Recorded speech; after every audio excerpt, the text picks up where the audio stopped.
All right, let's get started, shall we?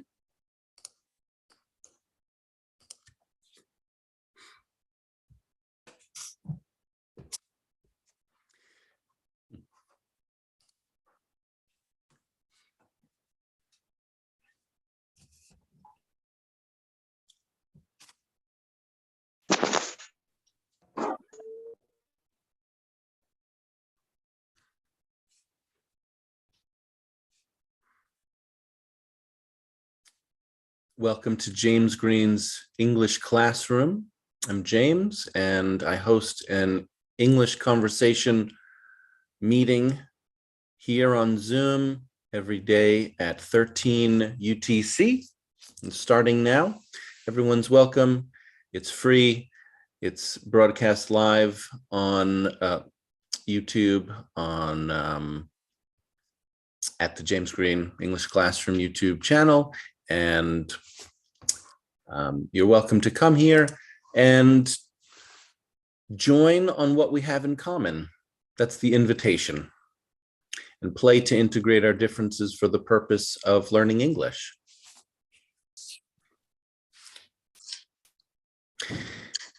If you put your name in your Zoom profile and where you're from, that will help us to get to know each other a little bit more easily.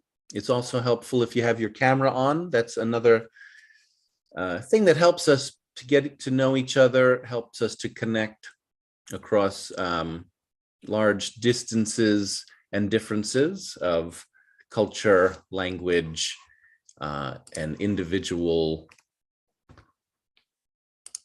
context. You don't have to have your camera on, but I strongly suggest you do. Come and not just have your camera on, but come here. If you see the way that I'm sitting, kind of here and ready for the group, available for the group, which is different if you're lying down or going for a walk or cooking breakfast or driving in your car or all the other many things that we've seen people do on the call, riding their bicycle while juggling bananas, many different things that people try to do while they're here. If you come here and give your full attention to what we're doing, to the conversation, to listening and to speaking, I think you'll find that the quality of your experience will change, as well as the entire group experience will be impacted. I'm just gonna turn off those subtitles because I don't need them for me. I'm gonna hide them for me. Anyhow, let's begin. Let's join on what we have in common, play to integrate our differences. Just say your name and where you're from, and go ahead and come in with whatever you'd like to talk about. If you'd like to change the topic at any time, you could also do that. Just ask the group before you do. Who would like to start?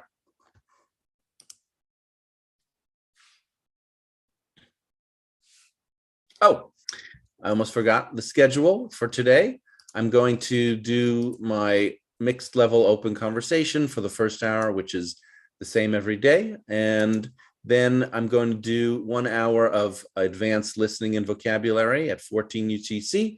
And at 15 UTC, Ali Shafak is a teacher in the group. He's going to do a beginner class on the topic, are you a risk taker? Why and why not? So stick around if you're interested. Back to our group, though, my class. Who would like to begin?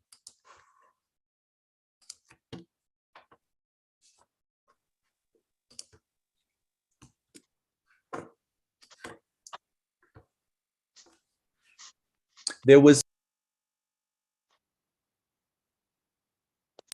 somebody muted me. There was some discussion in Discord.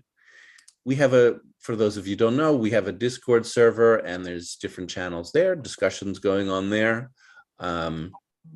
Many discussions taking place, right? Because the group is not just this call. I like to describe this 1 hour as kind of the central meeting place for the call, but not everybody is here or comes here necessarily, and there's different places that people like to go, depending upon their interests, availability, access, and all kinds of things. So if you have something that you've been working on, thinking about, talking about in the other spaces, in WhatsApp, Discord,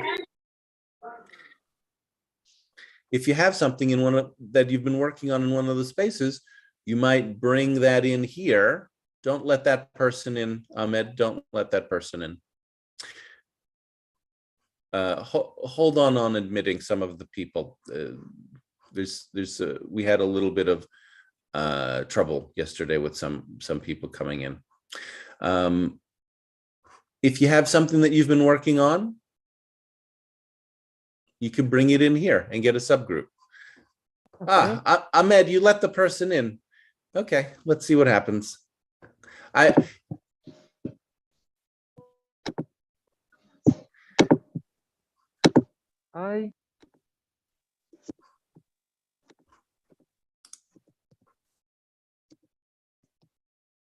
Yes, who was that?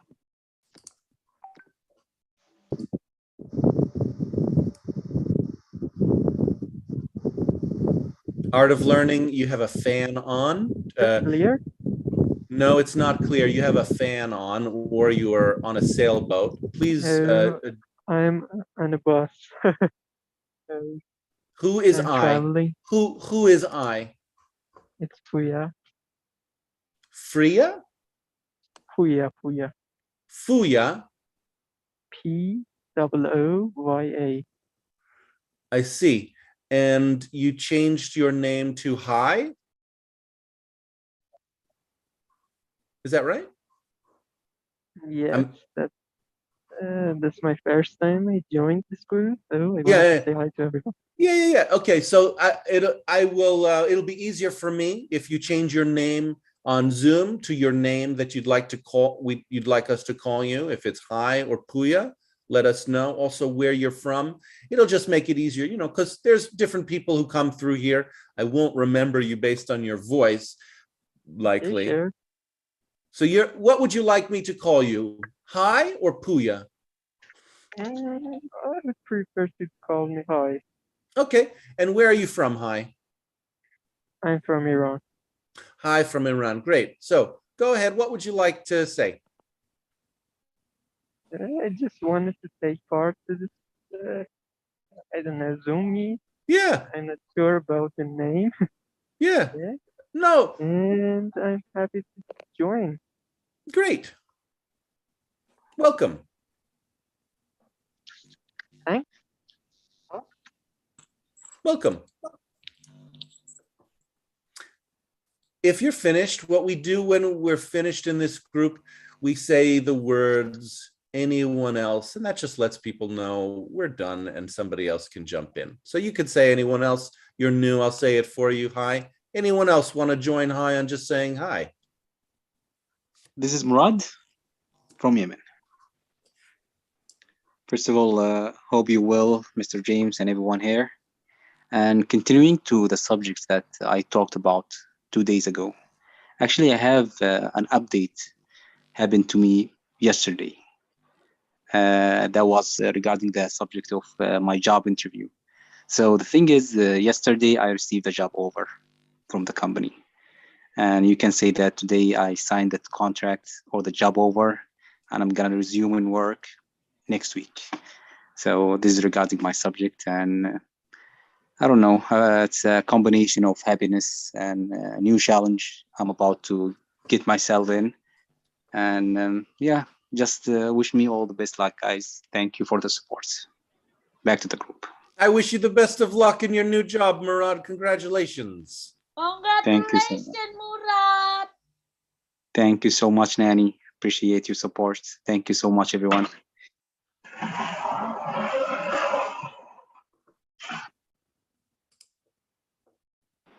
Say anyone else, Murad, if you're done. I'm done. Anyone else? Hello, everyone. Hi, James. How are you doing? Hope you're doing great. Now, there's two people who want to speak at the same time. There's Victor and who else? me. It's Hai. Oh, okay. Hold on, Hai. So, Okay. Victor, where are you from? I'm from Colombia. Great. Mr. James. Okay. Let's hear from Victor and then go back to Hai from Iran. Go ahead, Victor. How are you doing? Hope you're doing good. Yeah, I'm good. I just want to ask you something real quick. And you were given an information about the another classes about you told about beginner and advanced class. I don't know. I don't know. Yes. Yeah. So we have a schedule of classes. And if you'd like to know the schedule, you can go to the links that Ahmed posted in the chat. He posted a few links: Discord, Facebook, Telegram, WhatsApp, Google Calendar. There are different places we have the schedule. So the Google Calendar, if you use Google Gmail, you can get the schedule that way. If you look at the messages in WhatsApp or the general channel in Discord, we post the schedules there. But yeah, today it's really simple. There's 3 classes, each is 1 hour long. This class now for 1 hour, mixed level. Then after this, 1 hour for advanced students. Then after this, 1 hour for beginner students. So the place is the same here, this Zoom channel. It's just the time is different and the schedule is different every day. Thank you so much, Mr. James. I appreciate that. You're welcome. That answer your questions? Yes, you did. Great. Thank you. Over to you, Hai from Iran. Hi again. I see lots of people from Iran. I wouldn't believe that. Okay, like Azita or Bottomman. Okay, that was amazing. I just wanted to mention that. And thank you for telling this. You're welcome, Hai. We're here every day.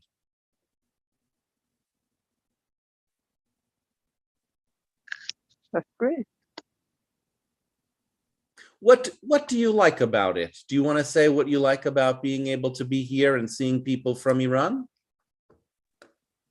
Yeah, I've been in lots of WhatsApp group and none of them have any people from Iran. That was amazing. But I see some people that can connect and join the meeting, and that's amazing actually.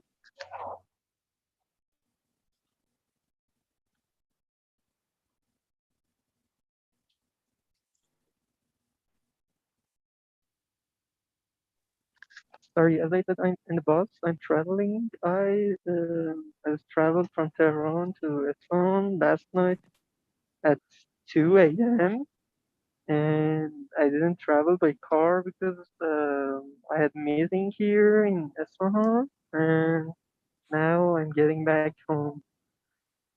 It's about 5 p.m. About 6 p.m. and that's great. Okay, just Great. So hi, and everyone, the way we work here is you can just come in, you talk, you finish, and then someone else will come in. So if you're traveling, you know, sometimes it can be difficult to participate fully, but you're welcome to be here and listen and participate as you can. And let's see where the conversation takes us, where people want to go. This is Kawa from Syria. Yes, Kawa. Hi, how are you? I hope all members in this group are especially in good condition. When I see different level in this group and different topic, it's give us more be active in this group, active group. Thank you very much.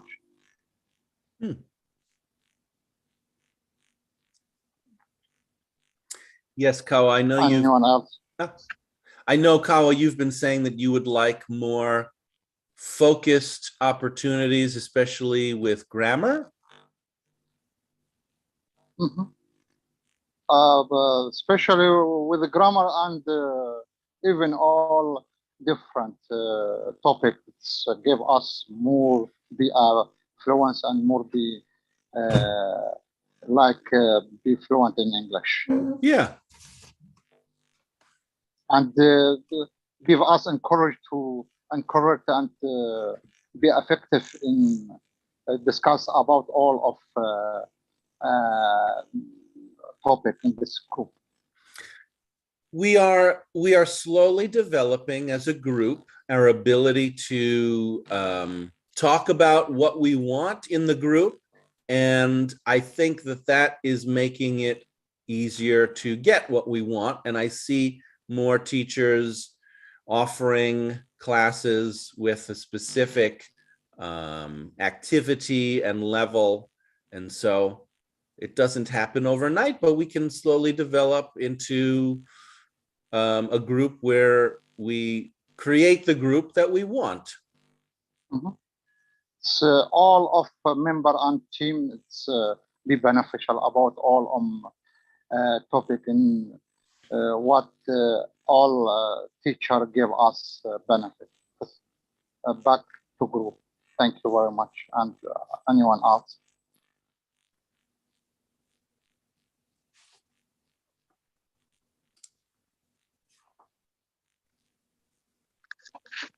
James, sorry. This is Hi from Iran. Go ahead. No Yeah. need to apologize. What's up? Okay. As I'm new to this group, may I ask about yourself? How old are you? Where do you live? And have you been married or are you single? I don't know. Everything about yourself that might be interesting to us. You want to know about my personal life. You want to know if I'm married, if I'm single, what time I take a shower, if I wear boxers or briefs, what color my underwear are, maybe all things yeah, that are maybe. interesting. That would be interesting. So what I suggest in this group is, it's very common, it's very easy to focus on me, because I am in a leadership role.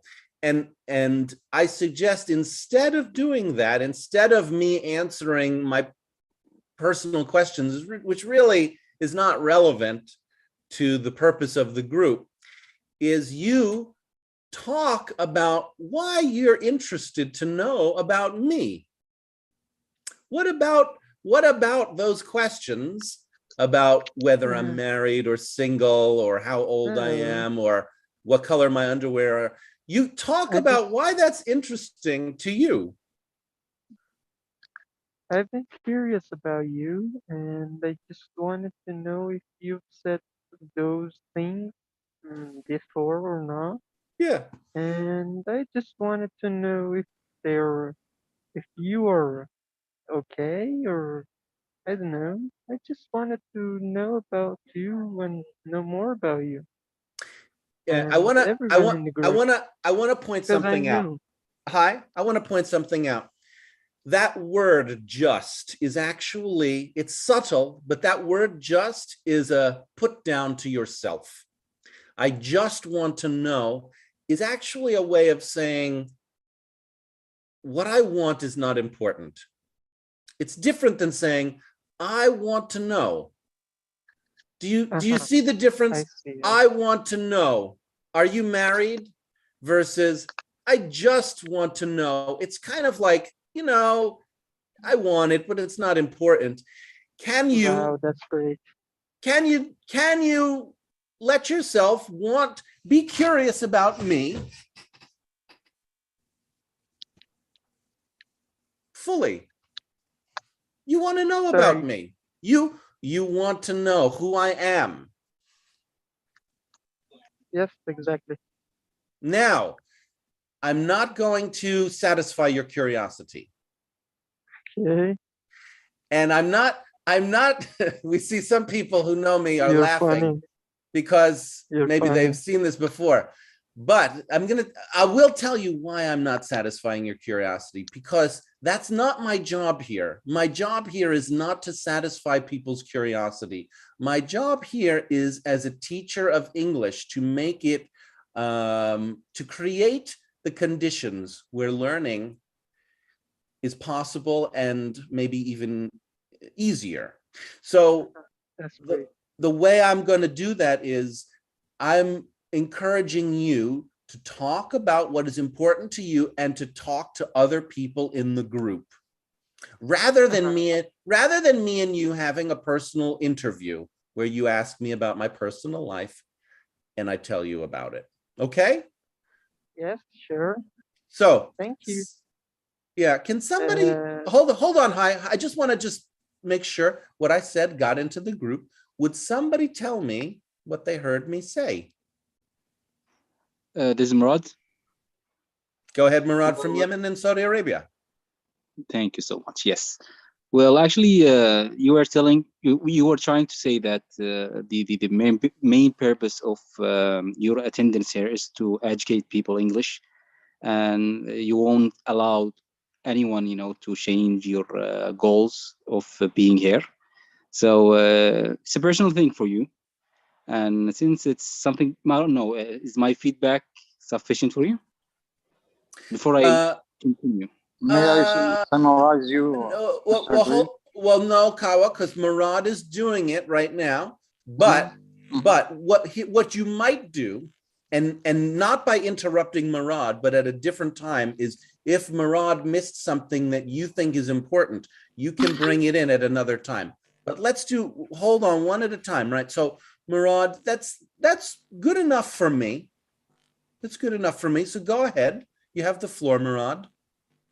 Thank you so much. So the thing is, since you are receiving a lot of questions about your personal life, don't you think that, to satisfy the curiosity of some students, can we arrange like a segment where all the questions will be direct to you to ask you about something personal? Because a lot of people are a little bit excited to know more about you. A lot of people.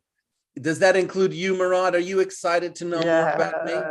Well, honestly, I didn't ask you before, but sometimes you would love, to hear some, some information, I usually to hear ask some common information about the guy questions. that you are inspired by him. To know something that is not considered as, something deep as a personal thing. So it's up to you in the end, and I do respect that breaching the privacy of someone is something not appreciated in general. So you can preserve your own rights. Mind read. So I want you to really take this seriously, Murad, because what you want is important. So do you want to know if I need to know something personal about you? No. No. No. What I want you to I don't know who. Oh, sorry. What I want you to, that's Claudette from Mexico laughing off of mute. And what I want from you, Murad, is to follow the guidelines that I set. And instead of asking me, I want you to bring that into the whole group and get a subgroup and see how other people are responding to your proposal. You brought in a proposal that I host a session where it's about me and my personal life and people get to ask me personal questions. Present that to the group and see if other people want that too.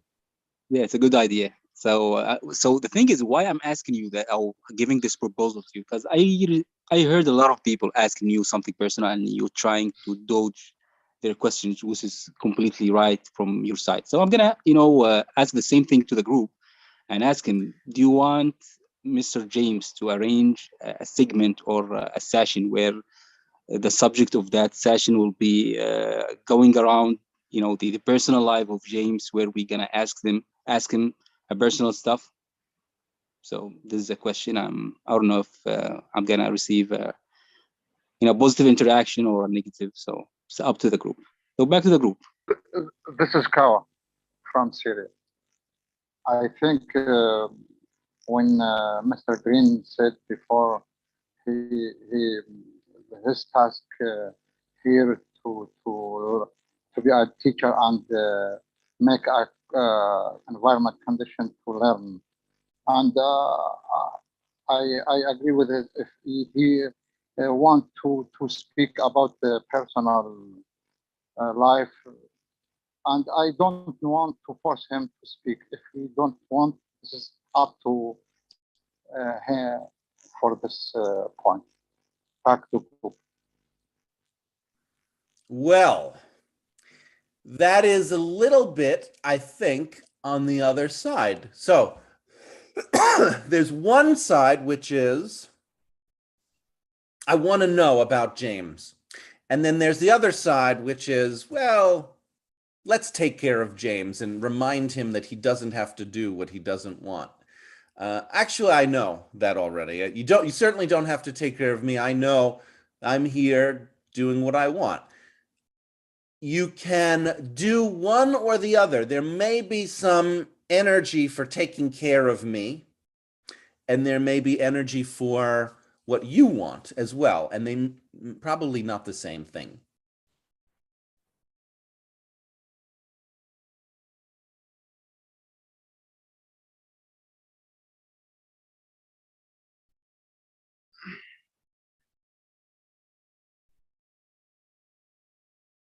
By the way, this is called deflection.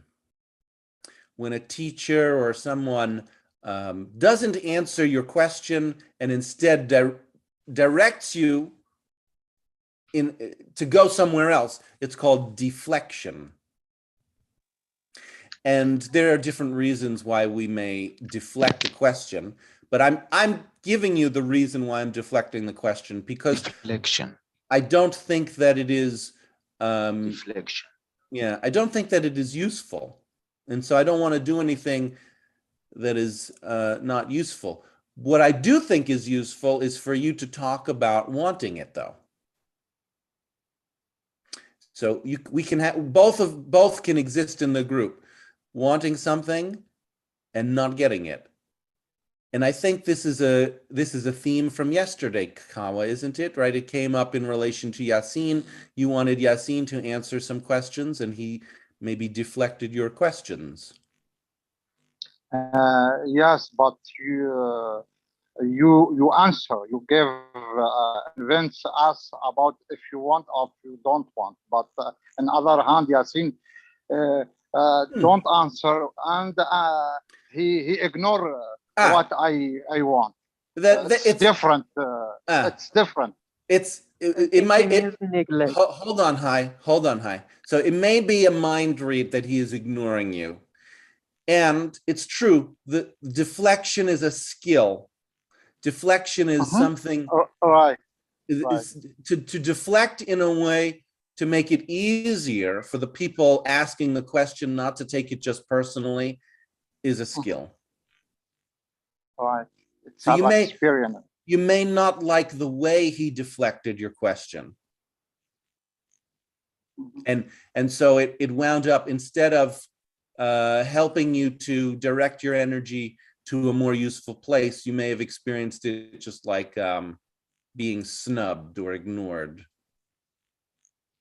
And furthermore, this skill, it's have experience. No one can the way you answer and want to be what you have a level about answer and what you want, but you Kawa, make it easier. Kawa, it's a big world with a lot of people. I'm not sure that I'm the only person. I learned it from other people. So there may be another person in the world who knows how to deflect. In fact, I'm pretty sure there are.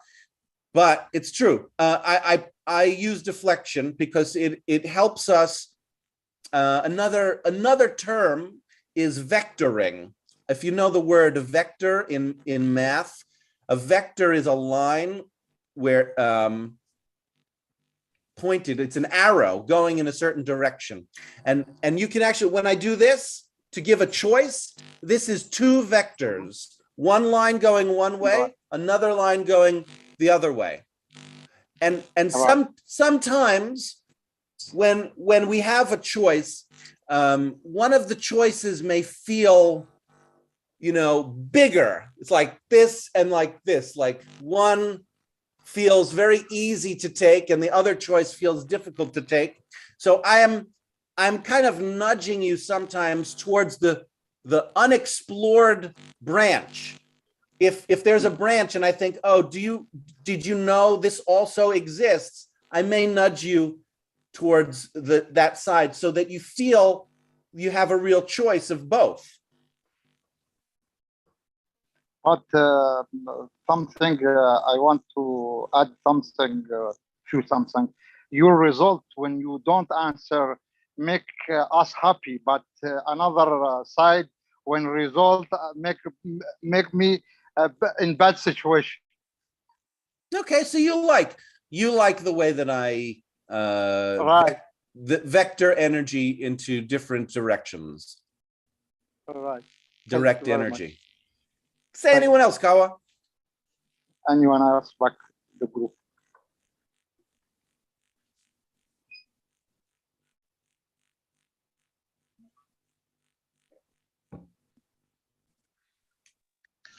You've not neglected my question, but you deflected my question. Am I right? What did you say? I have neglected or deflected? You've not neglected my questions, but you've deflected my questions. That's what I would, that's true. That's how I would describe it. Yeah. Because it's Thanks, you're a good teacher.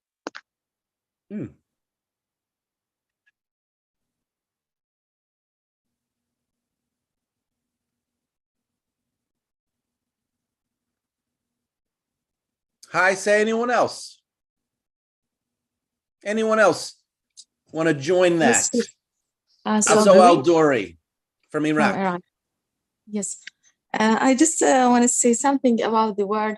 You just mentioned the word deflection and explain it from my own viewpoint. We can say that we are just deviate something or an issue from its exact purpose. Is that right? Sorry, deviate from an issue for a purpose. From the exact issue you are talking about. So you are just taking it to another side, to something maybe it is close to its idea, but it is not exactly the same. Is that the word deflection means? I would say it a little differently. I would say that it is basically saying no to a certain direction and offering an alternative. Saying no to a proposed topic or action and instead offering an alternative, like a counter proposal.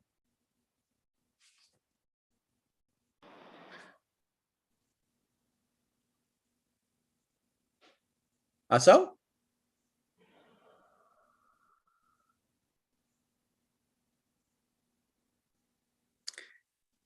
So are you with us?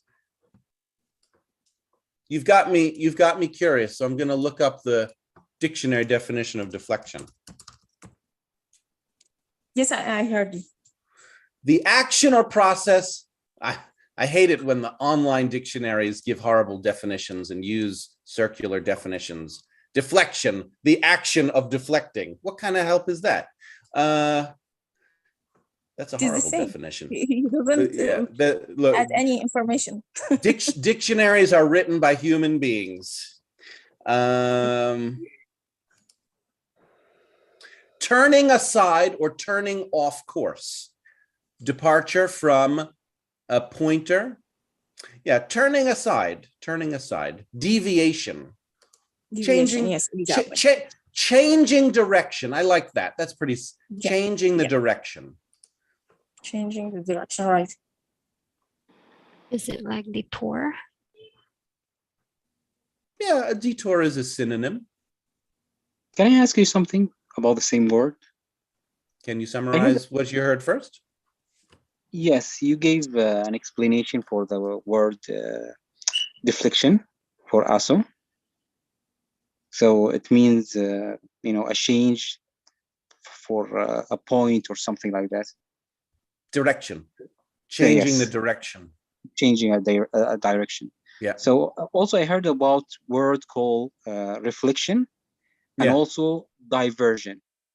And all, I think all mean the same, which No. is, you know, changing that direction. No. So if you, No. yes, explain No. me the difference between them. That information, that knowledge may be in the group. And this is a deflection, right? Murad, you're asking me to tell you the answer. I'm deflecting the direction of where you're getting the answers to your questions. And I'm suggesting instead of getting the knowledge from me, I want you also to know that you can get the knowledge in the group. So would you like to get the knowledge in the group if it exists in the group? The meaning of diversion and the meaning of reflection. Well, if I will find the answer in the group, it will be way better because it will be like a group work. Yeah, let's see. Anybody want to answer one of those questions? The meaning of diversion or the meaning of reflection? Hello there, Mr. James and other friends. I guess the best definition of Yassine, remind us. From Iran. Great. Yes. I couldn't change my name. I don't know why. No, it's because of me. I have a setting. Sometimes I make it so you cannot change your name. You can now change it. You can now change your name. I'm talking to everybody, Yassine. Thank you, everybody. Anybody who wants to put their country in their name or change their name, go ahead. Sometimes I turn that off. This go is ahead. Hassan from Turkey. Oh, hold on, Hassan. Yassine has the floor. Wait, we'll go Yassine, then Hassan. Yes, I guess the best definition from the deviation or diffraction is what you are doing right now. You are deviating from answering the question. Okay, so you're giving a definition of deflection and deviation. Yeah, I got yes, exactly. I got the practical definition of it. Yeah. And I think that Murad was asking about diversion and reflection, right? So diversion is the act of to indirectly change the direction, diverting from something. For example, if you want to go to a goal, you divert it from the goal to somewhere else. You change the direction. This is deviation. It's certainly a synonym of diversion, excuse me, of deflection. Diversion is a synonym of deflection. Yes, exactly like the diversions of the light in the lenses. Yeah. Hassan, you want to come in, or Anushi? Yeah. Hassan? Am I audible? Yeah. Okay, I think diversion is related to an act to hide something or to distract someone.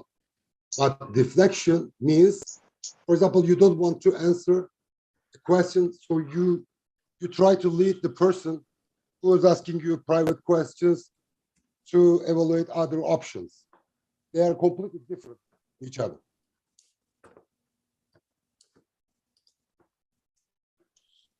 I'm done. So if I got you the difference in sense, one is pointing in a different direction. Deflection is pointing in a different direction or changing the direction, whereas diversion has the sense or additional meaning of hiding something. Hiding or distraction. For distraction, yeah.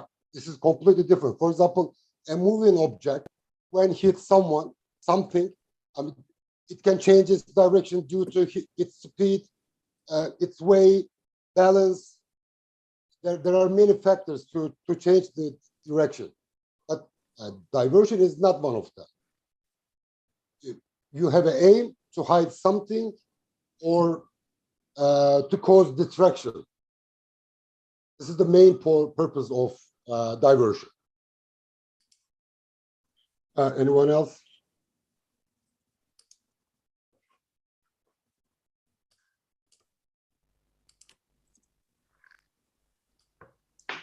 Hi, James. Who's that? Anushi. Anushi, Yeah, where are you from? I'm from Pakistan. Go ahead. What my takeaway is that deflection is like going a little bit indirectly, not going from point A to point C. You just deviate from the main course and you like taking a long turn, and you reflect yourself indirectly, and you go to like from point A to B, maybe D, and then come back to C.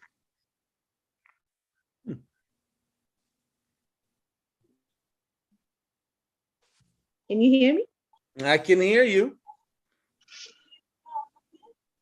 So is that it? Like reflecting yourself, your thoughts, and making others a little bit like curious and to change your course.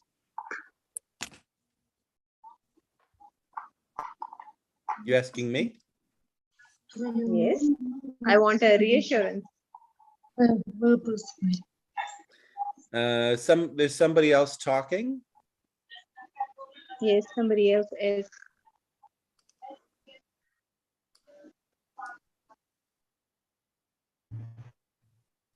I don't know. That was a little bit of a roundabout definition. I didn't, you said it was like, and there's been so many words and so many different definitions thrown about. It's really hard for me to keep track. What word are you defining, Anushi? Deflection. Deflection. Yeah, and your definition was something like going to multiple places like A, B, C, and D. Yes. Oh, I don't think of that as deflection necessarily. I mean, it's not totally wrong, but deflection for me, huh? I said this because you were not giving the answers right away to Anushi, us, and you were making us, yeah. Anushi, so if you notice what's happening right now, you're not actually interested in me correcting you. You're going back to explaining yourself, which is different. You wanted assurance, but now you don't want assurance. Now you want to correct me. So all I'm asking is for you to choose one. Either you'd like to know if I'm going to assure you and I'm not assuring you, I'm correcting you, or you're going to correct me about my understanding of you. But we're not going to do the same. We're not going to do both at the same time, because that will create confusion. Like a confusion, a standstill. Right. Got it. So that's the choice. You want to tell me your definition, or do you want to hear my understanding? Which is it? I want to hear your understanding. Okay, then listen to me. Right. Deflection is going from one direction to a second direction. That's it. From one to a second direction. A to B. We're not bringing in C, D, E, F, G, H, I, J. This is not a calculus class. Just one direction change. Right. No, thank Mr. you. Yeah, I can. Amans from outer space. I'm from Malaysia. Malaysia. Yeah, I didn't do that a long time ago. Yeah, I want to maybe give out my example, maybe like deflection, like a tennis ball. When the other side of the court, when people smash the tennis ball at you and you smash back the ball, you know, here's that guy over the other court. Like that, is that deflection, right? Like, and then like, you know, is that deflection? Now, notice, Amans, you're also doing something similar to Anushi. You want to give an example, and then you're kind of, you notice your rising intonation, like, is that deflection? So either, right, are you telling us what it is? Do you have an example, or are you exploring, maybe you don't know what it is? It's very different feeling. And it's fine if you're not sure. So I'll tell you that I wouldn't use the word deflection for a return on a tennis ball. Not if I'm hitting it with a tennis racket. It's not totally wrong. It's just that deflection for me has you know, a certain context that I'm going to use it in. One is in conversational questioning and deflecting questions and answers. Another is in like physics, more you know, talking about the pathways of light or vectors. And so it's understandable that you could talk about tennis, but I don't know enough about tennis, and the metaphor will break down. The metaphor for me breaks down. So I'd like to be as clear as it's possible to be. Somebody's talking. Hold on. That's Roy. I'm going to mute you, Roy. Here's one distinction I want to make between deflection and reflection. Deflection means that the direction, that the new direction is It's changing. Huh? Deflection is the new turning of direction. Who is speaking? Who is speaking? Aswaduri. Okay, so what do you want to say? The new direction is what? The changing of a specific direction is deflection. This is what we search for at me and but you. That's not what I so that's not what I want to say right now. So if you can you join Amans in being curious about being corrected? No, I'm just reminding you of what we searched. So no, you can't be curious. You're telling us, right? Yeah, so I am curious, but I just you're not. No, you're not. You want to remind me is not curious. You want to remind me is the side of correction. Totally fine. And that's why I'm pointing out we need to be clear. Are we investigating or are we telling? Because we're just looking for together. So I know, but and again, notice the just is coming up again. I've been hearing the just in a lot of people's comments in the last week. I just want to tell you this. I just want to correct you. I just get clear about what you really want and own it. And don't put yourself down with I just want to correct you. Say, I want to correct you. I know what the word deflection means. I want to tell you in the group. No, I'm not. This is not my aim to correct you. So if that's not what you're doing, I want you to listen to me.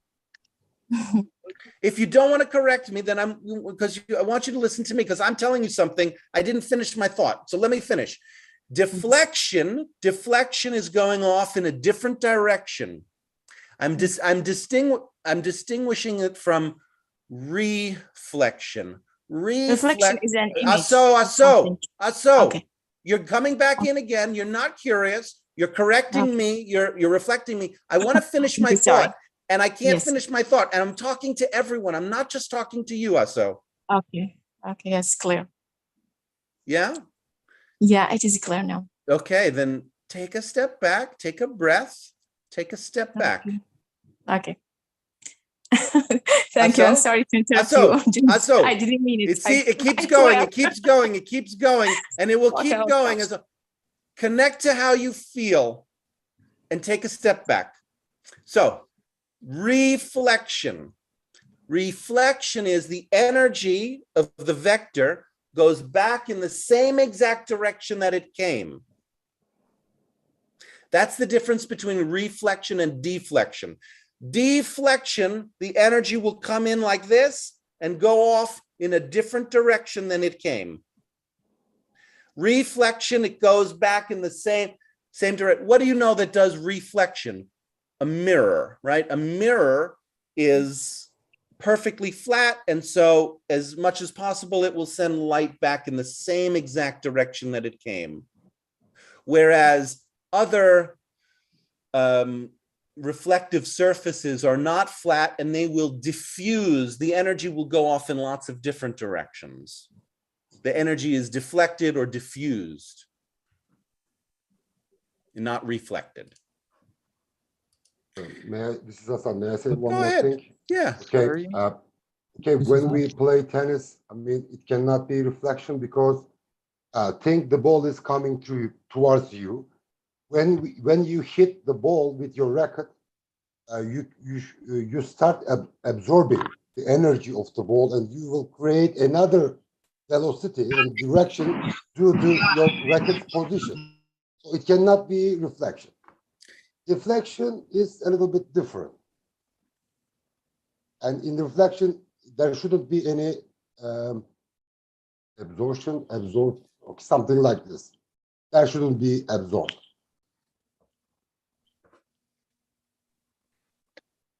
This is Amira. This is Amira from Libya. Go, Amira. Hassan said about definition between deflection and reflection, and mentioned about the player of tennis cannot doing reflection but can do deflection. I don't know why discussion about this point, but I think the physical, when they see the physical proportion of deflection and reflection, that's dependent of the rays put it on the concave or convex lens. So reflection should be angle, should be measurement at angle, because maybe is 24 to 45, 90 degree, something like this. But deflection, just when they put the stone on the water, or the facing on the water, that's the meaning of deflection, not reflection, because not cannot measure the row on that as angle. You know, this is only physical proportion. That's it. Anyone else? This Murad? Let me. Murad and then Hai. Go ahead, Murad. Hold on, Hai. Okay, thank you so much. So the thing is, you know, you can say that I understood, you know, the difference between reflection and deflection, and that example of a mirror has explained a lot for me personally, since it has a physical aspect, you know, to distinguish between the differences between those two perspectives. So diversion, still there is, or this theory or whatever. What does it mean? I want to say something. So thank you, Murad. Let me say something quick about diversion. Hold on, Hai, a little bit more.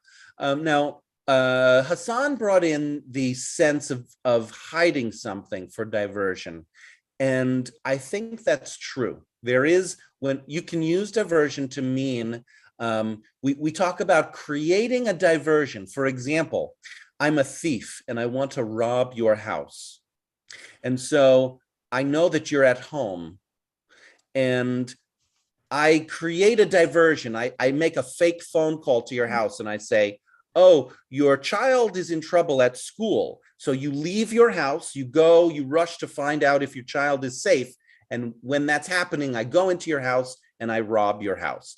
That would be called a diversion, something to get your attention, to trick you, to get your attention somewhere so that you don't notice what's happening in this other place. That is one meaning of diversion. There's also a use of diversion which is completely neutral, and it's not about hiding anything. So we might say the course of the river was diverted so that the construction workers could build a dam. And that's not, the water is not hidden, it's just the water is directed in a completely different direction for the time being. Okay, that's so clear. And also, I want to add one more thing. I still remember that the word reflection, it's used in a different context, like something has been reflected negatively to him. So you can use it in a different different subjects or different positions. So is it applicable to be used in different subjects? The word reflection, Yes. that is reflect negatively or positively, for example. Yeah. So you're asking a new question.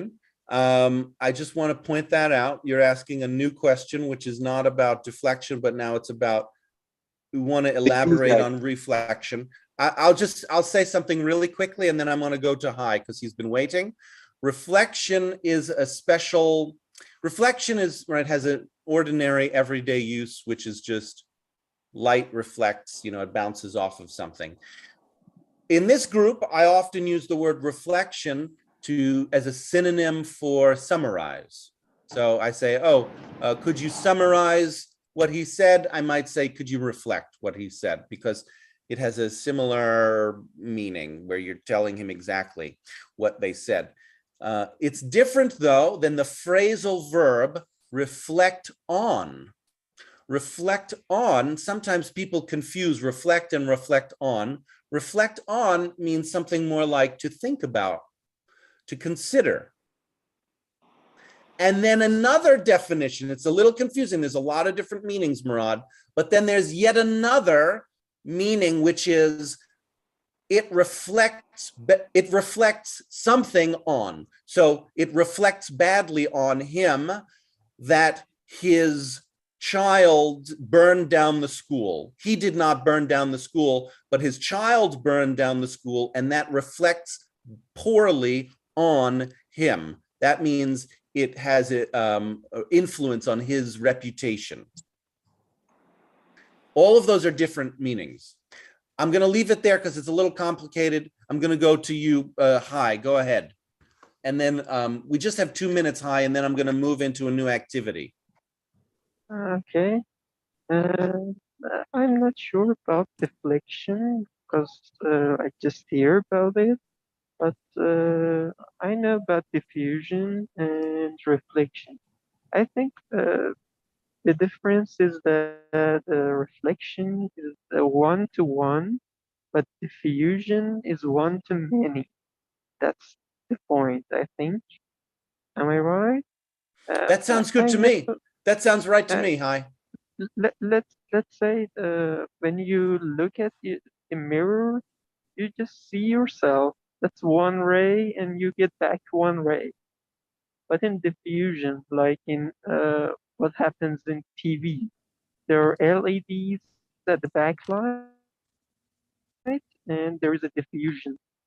There is a plate diffusion that diffuse one light, one ray into many, and so all the backlight. Hi. I think the key is that it's not just many, but it's many directions. Yeah. No, you don't sound confident, but I'm confident. Yeah, it's not just right. many, it's many directions. True. At the same. Okay. And the same happened about the water and the air. When the rays goes from the air to the water, the direction became different. And like when you see the fish in the water and you put your hand into the water, that's not where the fish is. That's a different, no, that's not diffusion. That's yet another term that means the bending of light. That's not diffusion. No, I didn't say that's diffusion. What is that? Just the change.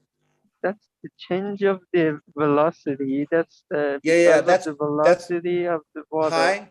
That's refraction. Refraction.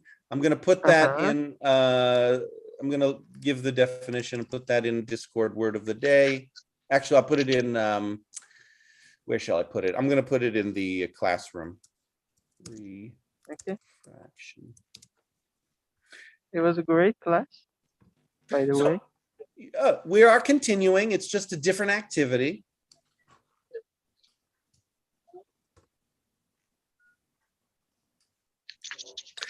Yeah, that's it. I'm finished. Sure. Yeah, refraction is more than any of these words is a very specific process in physics. Change in direct. Yeah, I put it in there. You don't have to. It's a little bit technical. So let's go to advanced listening and vocabulary. We've been doing that informally, which is fine. And then this is a specific activity for vocabulary that we are using from a lecture called Plato, Socrates, and the Dialogues. It is an academic lecture of philosophy, an introduction to philosophy. And we listen to about just 3 minutes of the lecture each time, which is often enough to get a collection of words. Last time I think we did this was, has it been already 2 weeks? Let's see. We did minute 22 to 24. Oh, no. Last time we did it was on the 25th. So minute 25 to 27. So we'll do minutes, lecture 1, minutes 28, 29, and 30. So I'm going to play those right now.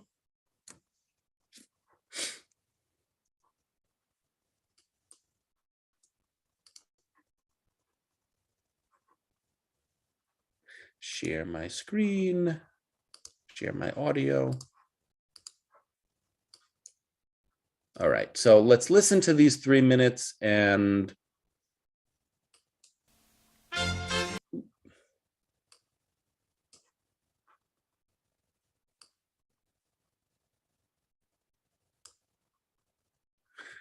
I'm going to write down words that I think we might want to define in Classroom Notes channel in Discord. Here we go. Point in time, Aristotle was in the academy. And Aristotle, being a very precise and detail-oriented person, must have been raising his hand like the smart kid in class, because every teacher knows what it's like to have one of those, right? Who says, well, Plato, Professor, do you mean that the statesman supervises herds of hornless, free, featherless bipeds? Yes, Aristotle, hornless, featherless, free, bipeds, great, herds, yes, get me after class, I want to continue my lecture. All right? So sometimes I've gotten the idea that maybe this is a sort of prologue to Aristotle, maybe he's making a lot of influence there, but remember that he's not a kid at this time. Aristotle is a grown man, all right, at the time that he's in the academy. Now, I want to talk a little bit about the dialogue form. Why does he choose this, and what is the significance? Well, first of all, every great philosopher has to find his own form. No one has written dialogues well, or any dialogue worth reading, since Plato. I mean, Hume writes the dialogues on natural religion, which are, I mean, interesting as philosophy, but a failure as art. Right? You can't do what Plato does. Every philosopher stakes out his own form, as well as his own content, and says, this is mine. I defy anyone to pick up the pen and write in this form. This belongs to me. If you would compare this with something like Spinoza's Ethics, strict geometric form, or Wittgenstein's Tractatus Logico-Philosophicus, the numerical form for each of the propositions, every great philosopher must not only find his own content, but must find his own form. Plato, the great poet-philosopher, certainly the greatest poet-philosopher until perhaps Nietzsche, well, he found a form which combines strict dialectical inquiry with something like dramatic technique. So it's a recapitulation and an apotheosis of Greek literature and Greek philosophy mixed together. All right? No one has ever done it as well, and no one ever will, I suspect. Now, Plato, as a young man, wanted to be a tragic poet. And Socrates met him in the city, in the Agora, and talked to Plato and discussed his tragedies with him, discussed tragedy as a whole, because as we will see later on when we talk about the Republic, Socrates takes a very dim view of the poets. See, the poets are the primary educators of Greece, both the tragic poets like Aeschylus and Sophocles and, God forbid, Euripides, and also Homer, the epic poets. And epic and tragedy, since they play such a tremendous influence in educating the people of Greece, either do a good job or they do a bad job. And you can tell just by looking at the people and seeing if they have moral knowledge or not. If they are bad people and lack moral education, then the poets that have been educating them are bad men teaching a bad kind of moral knowledge or moral ignorance.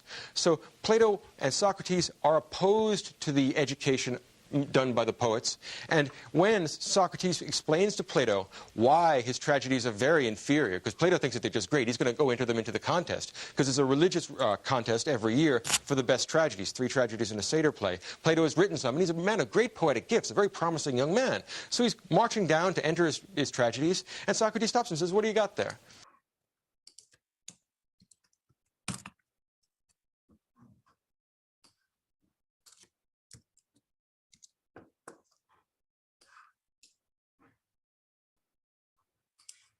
Okay, the list of words is in the channel called Classroom, but I'm also going to put it here in Zoom chat.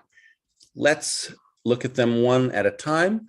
Precise. Can you tell me the meaning of precise and or use it in a sentence? Precise.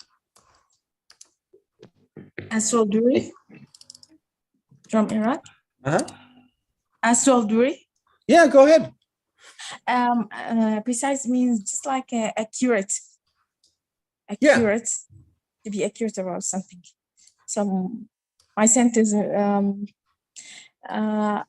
made a precise analysis about this issue.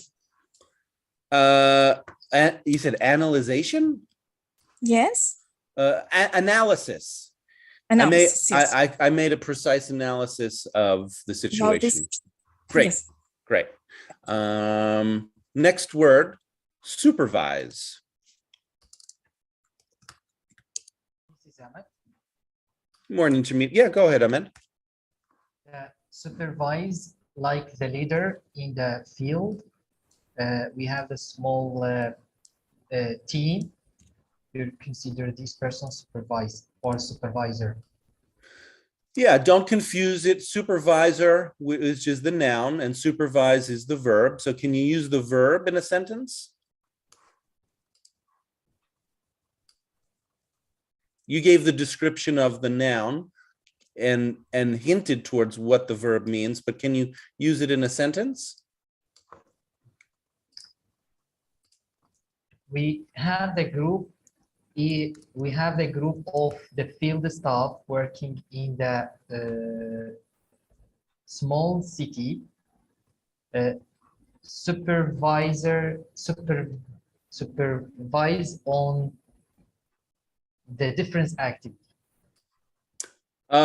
Okay. The group worked in the city to supervise various activities, maybe exactly. Is the sentence you want to say. I'm going to make a simpler sentence because simpler is easier to understand.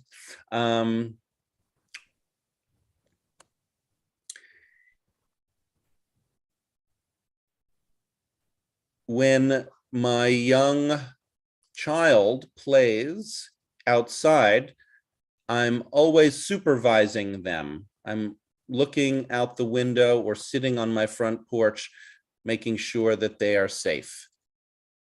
Supervise, to watch and guide. Great. Next word, biped. This is Momo. Momo from? Myanmar. Go ahead, Momo. Biped is an animal with 2 legs. That's it. Very simple. Biped is an animal with 2 legs. Bi means 2, ped means foot. Biped, 2 feet or 2 legs. Can you use it in a sentence? Hen is a biped. What? Hen? Yeah, hen is a biped. Use the article. You need an article in your sentence. A hen. A hen is a hen is a biped. A hen is a biped. Yeah, a hen is a bipedal animal. Great.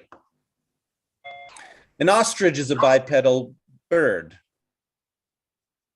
I don't know. Are there birds with four legs? I don't think so. Anyway, most birds are bipedal, including ostriches. Great. Next word, herd. This is Hasan from Turkey. A large group of animals. Herd. A what group of animals? A large group of animals. Yeah, a group. It maybe large, maybe not large, but a group of animals. Yeah. Yeah. And cowboys usually lead herds. Yeah.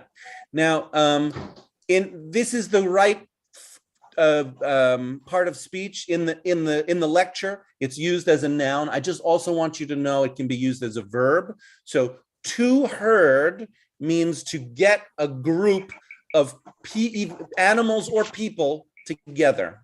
So we often talk about herding people. You might, like, if you were working in an office, you might hear somebody say something like, let's herd everyone into the conference room. It's a kind of playful way of talking about people. It's playful. It's not really an insult, but it's a way of saying, like, you know, we need to direct them where to go. Otherwise, they won't go into the room. So let's herd them in there as a verb. There's some noise. I don't know where, let's see where that's coming from. If you're not talking, generally keep yourself on mute, please. Thank you. Next word, feather. This is maybe an easier intermediate word, but I wanted to put it in there. Feather. Also agree. Go ahead. It is the things that cover birds.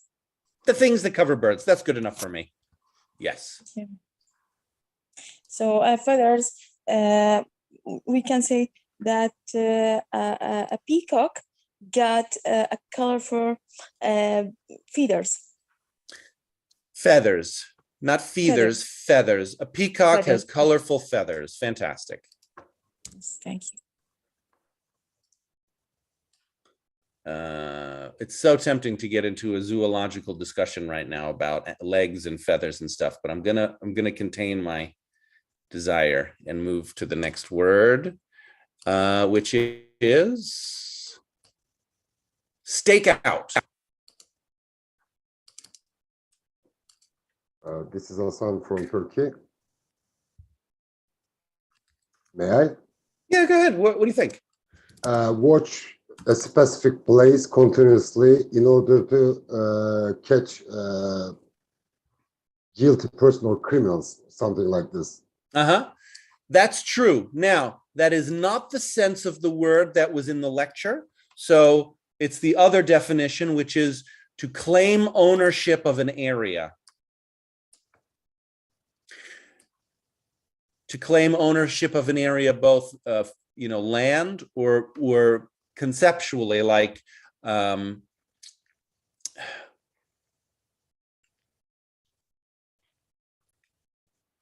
it's an example of conceptually.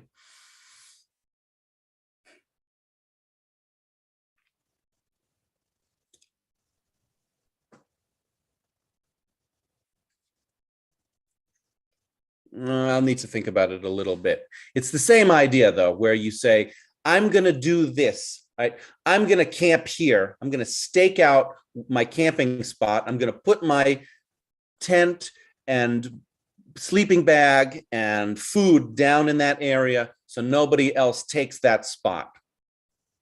I think in the lecture, he's talking about Plato staking out an area of intellectual skill, like he's the one who writes dialogues. So as a philosopher, he's staking out the form of writing so that other philosophers know, he's the one who does that. And if you want to do it like him, you're going to have to beat his abilities. He's claiming ownership to something, some idea or place, stake out.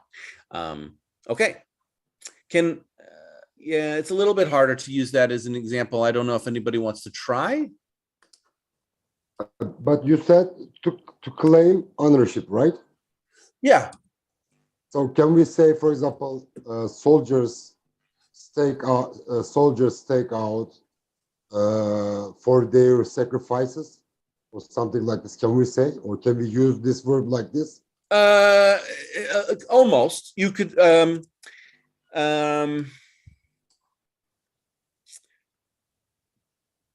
Yeah. The scouts in the army staked out a good location to put the general's tent. Okay. Now I got it. Okay. All right. Next word, defy. May I answer? This is Kawa. Go ahead, Kawa. Something like defy, challenge, outface. Right? What? To defy a challenge, what? The definition, I think challenge or outface. Similar. I can't hear that second word. Outface? Outface, yeah. That's not a word I'm familiar with, outface. Challenge. Challenge, I understand. Challenge, yes. Challenge, we're good. So if you look at the synonyms for defy on Google, you've got a lot of good synonyms. Resist, withstand, stand up to, defeat, frustrate, thwart, baffle, challenge, dare. All of those are good. This is Ahmed. Hold on, Ahmed. Kawa, do you want to try to use it in a sentence? All right. Defy. The student defied another about his thought. The student defied another about what? About his thought. Oh, his beliefs? Something like challenge another one. Yeah. I get it. Believe. I get it. I want to create something a little bit better. And this is can I try with an example? Ahmed was gonna try first. Go ahead, Ahmed. Did you want to do it? My sentence right or wrong? Well, it's not such a clear thing of right or wrong. It's close, Kawa, but it's not clear as I want it to be. Thank you. Go ahead, Ahmed. Define like the boundaries. Huh? No. No. That's define. Totally different word. D-E-F-I-N-E. Define the boundaries. No. Defy. D-E-F-Y is totally different. Soldier, may I say another example? Khan Jihan wants to go, and then you can go. Okay. Defy exactly like the something deny or neglect. A woman who defy everything. What about you? I'm muting. Hi, go back to you, Khan. Now you said what did you say? Something. I said something like neglect or deny. Yeah. Okay. So deny is more accurate. Neglect, I don't think so. Neglect is a little bit more passive, whereas defy. So ignore. Can I say? Well, I'm telling you. Let me finish my thought. Neglect is more passive, whereas defy means to actively oppose, to actively go against somebody, something.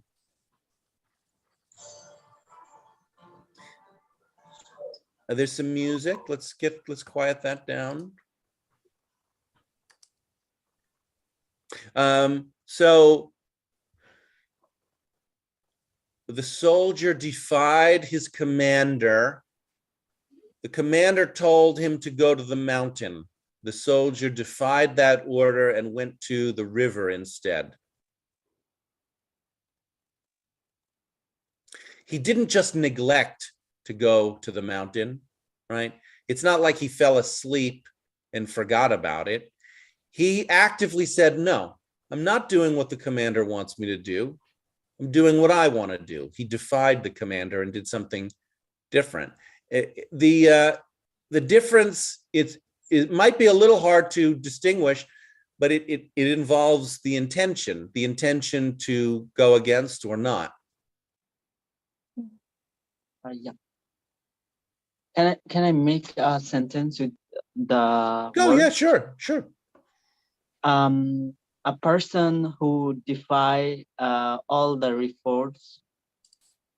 All the what? All the report. Refort? Yeah. What's a refort? R-E-P-O-R-T-H. Oh, report. Defy the report. I don't know. Could you make it clear? What does the report say? Like there's some kind of documents. Yeah. Well, you see, it's not clear. A command is clear. You can defy a command because a command is telling you what to do. To defy a report doesn't really tell me. Well, how would you defy the report? Would you set it on fire? What would it look like if you defied a report? Like that, he defied my report whenever I got there. Well, I'm sorry, I didn't understand those words. Defy the report when I go there? Go where? I want you to be more, if you can, be more specific. Especially in definitions and in example sentences. Don't give words that can be interpreted in lots of different. What is that?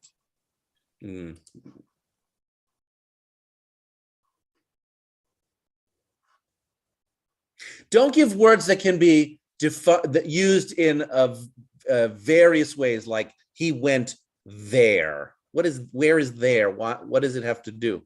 You want to be clearer, be more specific. Somebody else want to try to create a sentence? I'll do it. Yeah, go ahead, Hassan. Just returning back to your example, James, you can say the exact or precise, as we said, meaning for the word defy is to refuse to obey. Yeah, so in your example sentence, you're giving the definition, so I want an example sentence. In your example sentence, give a clear indication of what the order is. I defy the argument of my opponent publicly. It's not the same when you defy an argument. Defying an argument. Hold on 1 second. You can, Hassan, but just give me a second to. So defying an argument doesn't have the same clarity as defying a command or defying a person. Yes, exactly. I just give an example of defy and not returning to my definition. Just a simple example, but not relating to my idea of refusing. I just want to return to your example. You take it as I refuse to obey, as the command wanted to someone asked someone to the soldier. Excuse me, Aso. Excuse me, Aso. Yes. You're giving a long explanation. I don't want a long explanation. I want an example sentence. Now, the example sentence you gave me was to defy an argument, but an argument does not clearly have something to defy. It is a challenge here. No. Challenging the idea of your opponent. So No. you are defying. No, hold on. I want to work with Aso one second, because this is important. Okay.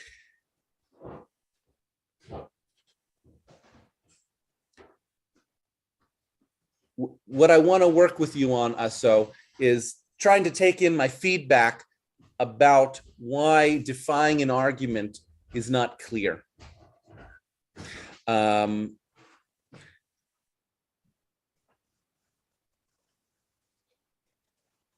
Defiance means that there is some clear course of action that is expected, and an argument does not necessarily have that. Over to you, Hassan. Okay. I'm going to give you a simple example.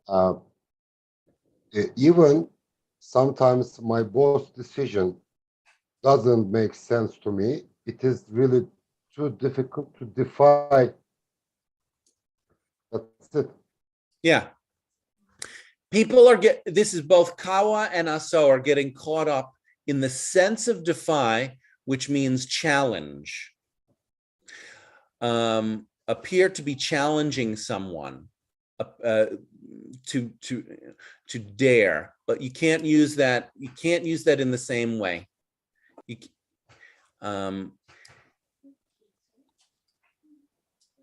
We do sometimes use the word defy to mean that. I challenge you. We say, I defy you. Do we say I defy? I defy? Not even. I challenge you, I defy you. So what you said, Hassan, was clear. And I want to leave it at that. Let's move on. Okay? Miss? Huh? No, this is Liz. Yeah? I just want to make not some, okay. What? Yes. From your expression, James. Liz, your internet is not, sorry, Liz. No, your Okay. internet, Liz, your internet is not working. So I want to move on. Sorry. Okay. Next word, geometric.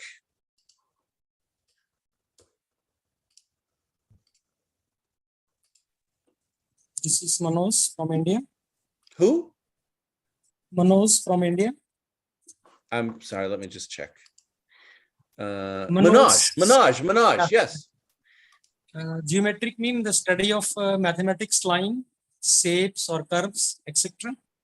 Close, that's geometry. And the adjective geometric is very close. It just means related to the shape. Okay.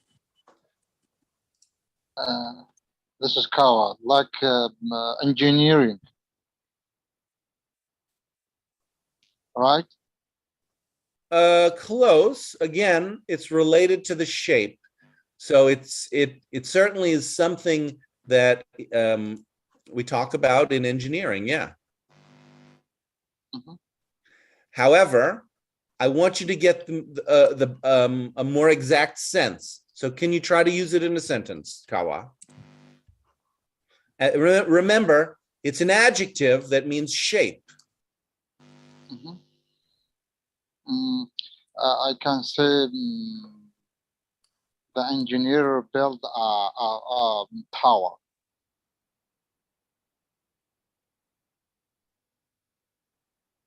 Kawa. This is Kawa.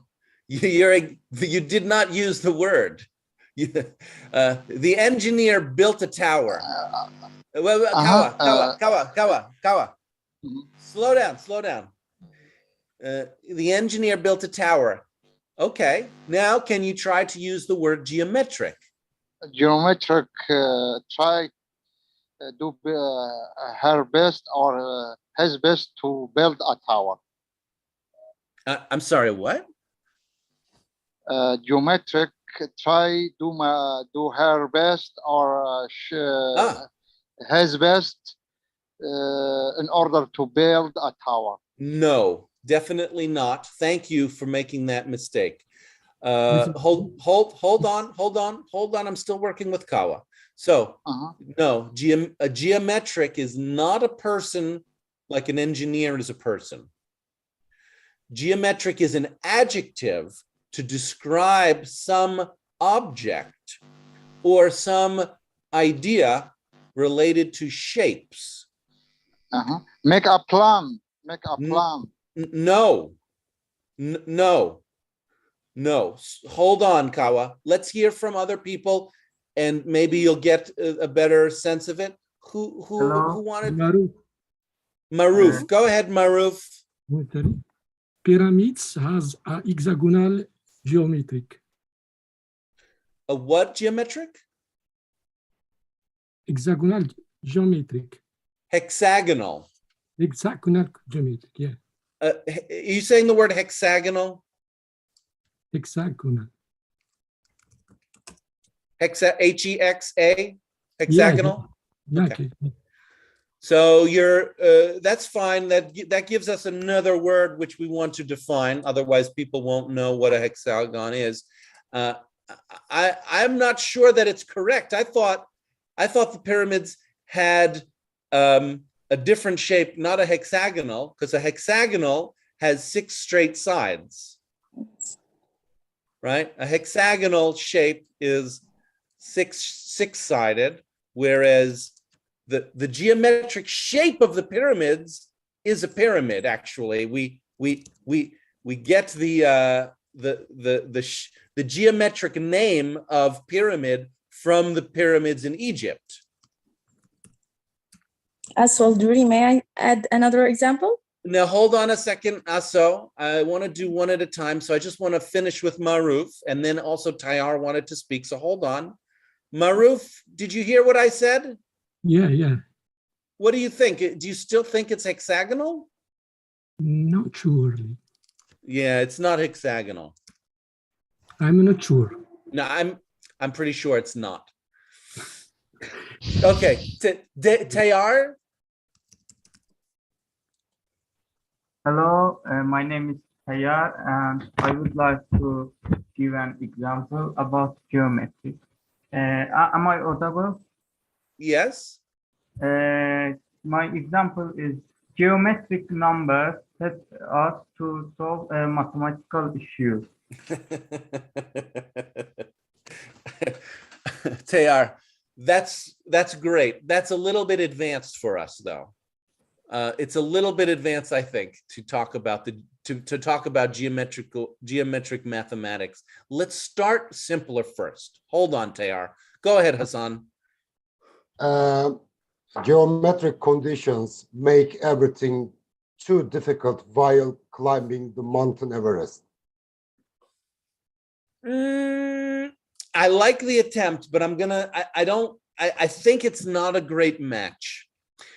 Because for me, a geometric refers to something clearly with a clear. What kind of shape is that? Like circle or triangle? Okay, hold on. A clear mathematical shape. Whereas the terrain on a mountain, I wouldn't describe that as geometric. In fact, it's almost the opposite of geometric because it's naturally shaped. So I want to get clear that when we talk about geometric, we're talking about squares and cubes and triangles, pyramids, things that have rectangles, things that have a clear, identifiable mathematical shape. Identify mathematical shape. Slow down one at a time. One at a time. Let me finish before you try. Anybody else? Okay, let me finish my thought. So I'm going to give an example now.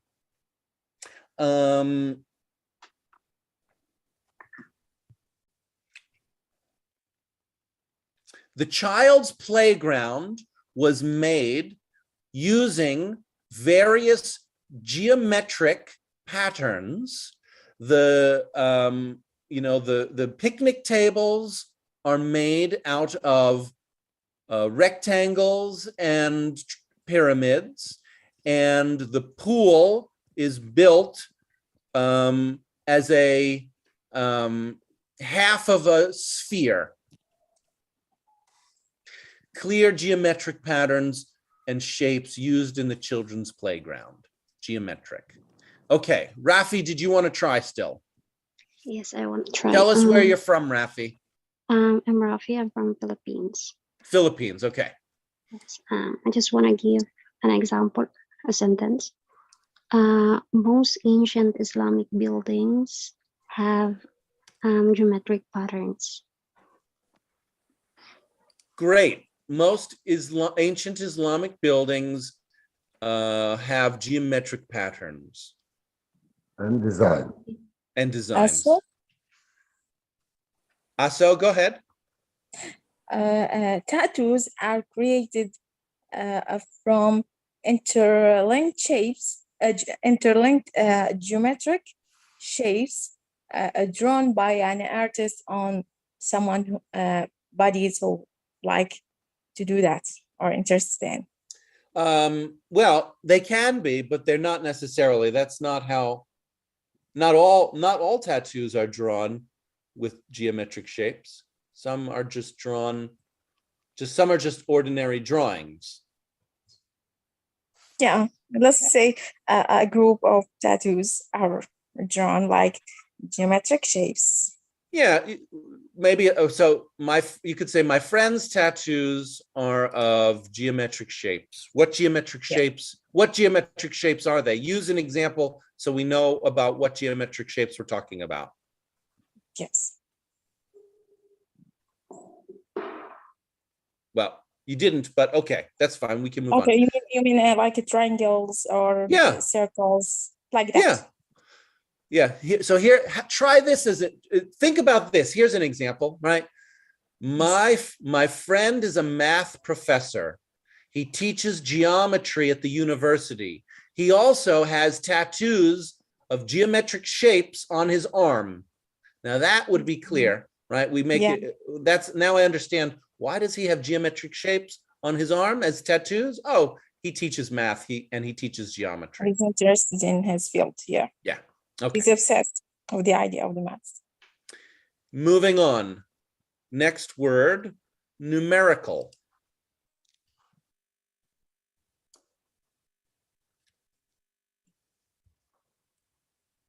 May you just repeat it, please? Yeah, and I would like to hear from someone I have not heard from yet, please. I know there's some people who are answering a lot, and I love that, but I want to hear from somebody new. The word is numerical. You can know it because it's in the list. I'm going in order on the chat list. We go from stakeout, defy, geometric, numerical. I'm ignoring people who raise their hand. Yeah, go ahead, Moha from Somalia. Numerical is like expressed as numbers. Exactly. Related to or expressed as numbers. Can you use numeric in a sentence? The lists are in numerical orders. Yeah. So the list could be in numerical order. What other order can you imagine a list in? Like what? Yeah, so that numerical order is one way to arrange a list. What is another way to arrange a list? Results are expressed in descending numerical orders. Alphabetical.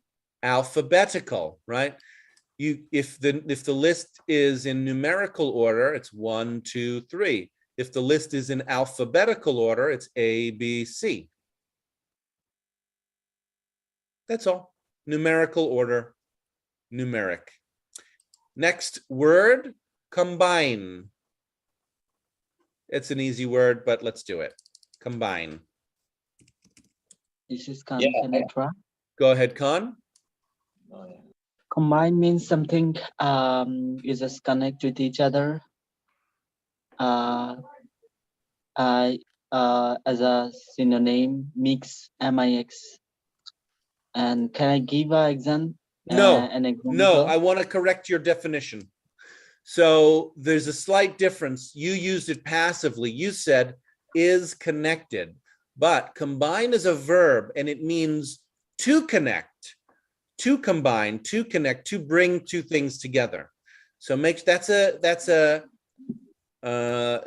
important distinction, that it's already connected and the verb is meaning you are connecting it.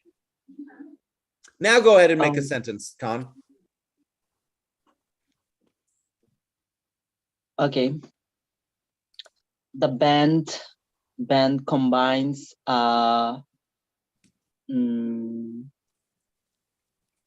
battery. The band combines a battery or some oils. I didn't quite get the first word. The what combines? The band? The what? A band. Spell it. BANDES. Bands. Well, what's a BANDES? BAND. The band combines. Whoa. What, Khan, what is a band? BAND. Band Now, is a team. What The is team, it? you can The say. team. Okay. So, and the Okay. band combines what? Battery of musical influences. Khan, are you reading a sentence that you found online? No, exactly. I just find from my one book exactly. I find that hard to believe, making such an odd sentence. A band collects a battery of musicians. No, let's find something much, much simpler for combine. Go ahead. Oh, Hassan raised his hand and then walked away. Somebody else want to? Go ahead. Go ahead, Juan. Go ahead, Juan. I combine color pencils and markers to make my drawings.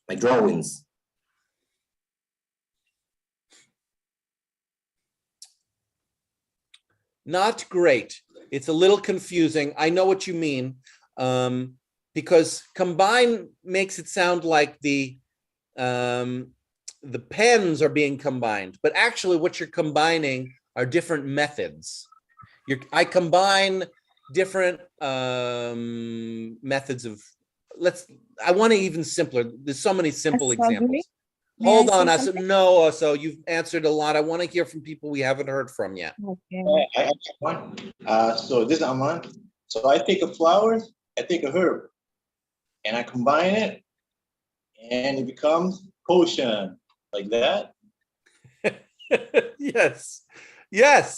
It's a funny example, but it makes it very clear. It makes the word combine, the meaning of the word, very clear. I like that best. Yeah. I got that from. What? Thank you. You got that from who? From video games. Oh, okay. In video games, you can combine different ingredients to make magical potions. Great. I want to move to the next word, so that because we have 1, 2, 3, 4, 5, 6, 7. Yes, just an example. No, combine. No, just one more time, please. No, James, just one. Do you know what no means? No means no. Would you like to? You're a strict boss. I am a strict what? Boss. I'm a strict boss. Yeah, I can be. Moving along. Apotheosis.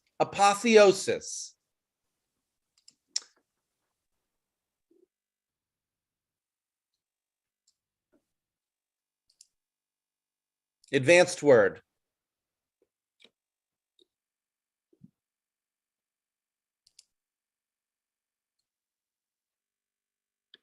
This is Maruf.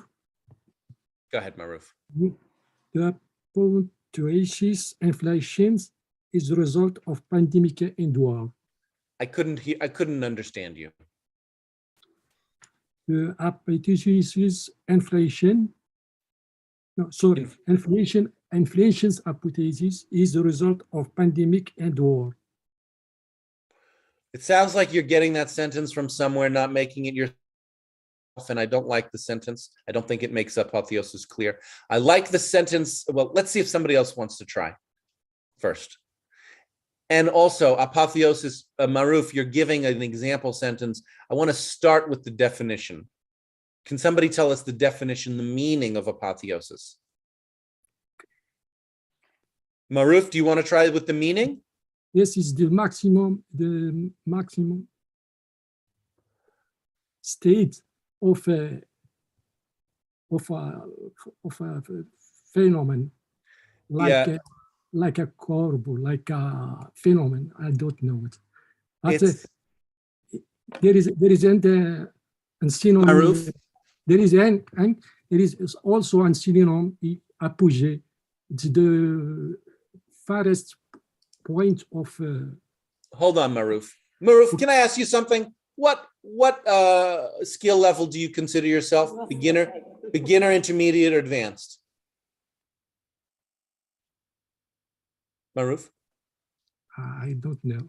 You don't know. Okay. You don't have to answer. I just want to say, with these definitions, I would prefer if people of the skill level appropriate to the word answer the definition to the word. So if it's an intermediate level word, I'd like to hear from the intermediate students. And if it's an advanced level word, I'd like to hear from the advanced students. And apotheosis is an advanced word. So I'd like to know if there's an advanced student who wants to give the meaning and example sentence. Okay, let me try.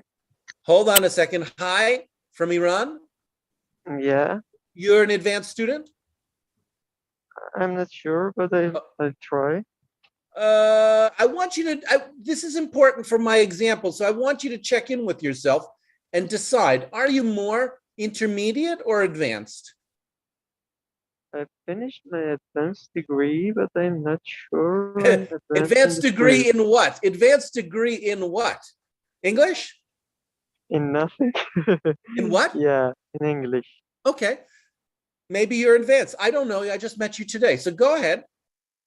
I'm not sure. I'm not sure either, but I want you, let's see. It was few years back, and I forgot some words now. Okay. That's it. Okay. I'm not sure. That's okay. So go ahead. Hypothesis is a thing that's not proven. No. The imagination No. That's hypothesis. And this is a different word. Take a look at the chat. What's the word? Hi. Hold on. Slow down. I don't know if you know, but the words are in the chat.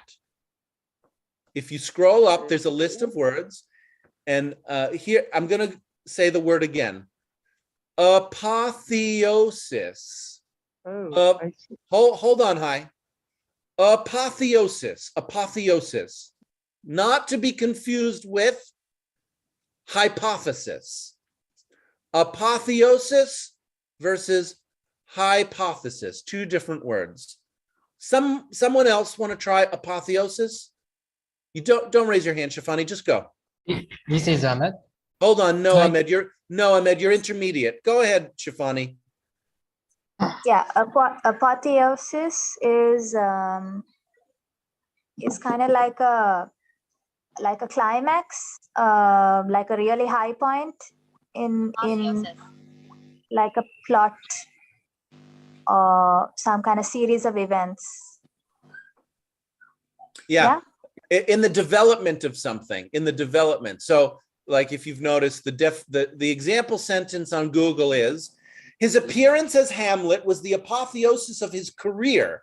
So he was an actor. He was acting in different plays, different movies.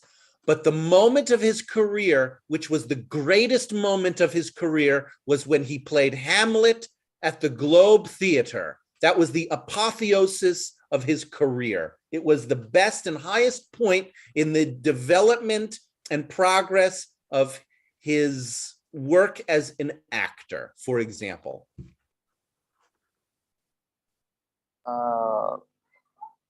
May I add something? Kawa, you're intermediate. I want to give the advanced students a chance for this. Okay? I have an example. I think it's an example, our paradigm.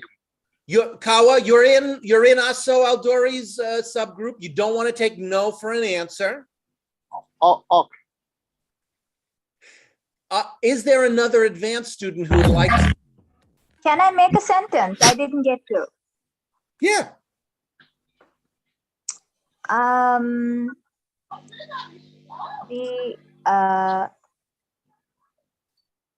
The moment that the teacher in the school, the moment that the teacher in the school was awarded a national award, it was considered the apotheosis of his time at that school. Is that the right way to use it? Hold on, I'm just getting distracted by the disruption. The moment the teacher in the Okay, I've removed the disruption. Back to you, Shafani. Tell me the sentence again. When the moment that he received a national award, he realized he had reached the apotheosis of his time spent at the school. Yeah.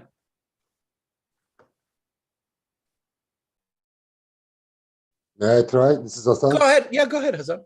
I'm not sure because, to be honest, I never used this word in a sentence. This will be my first time.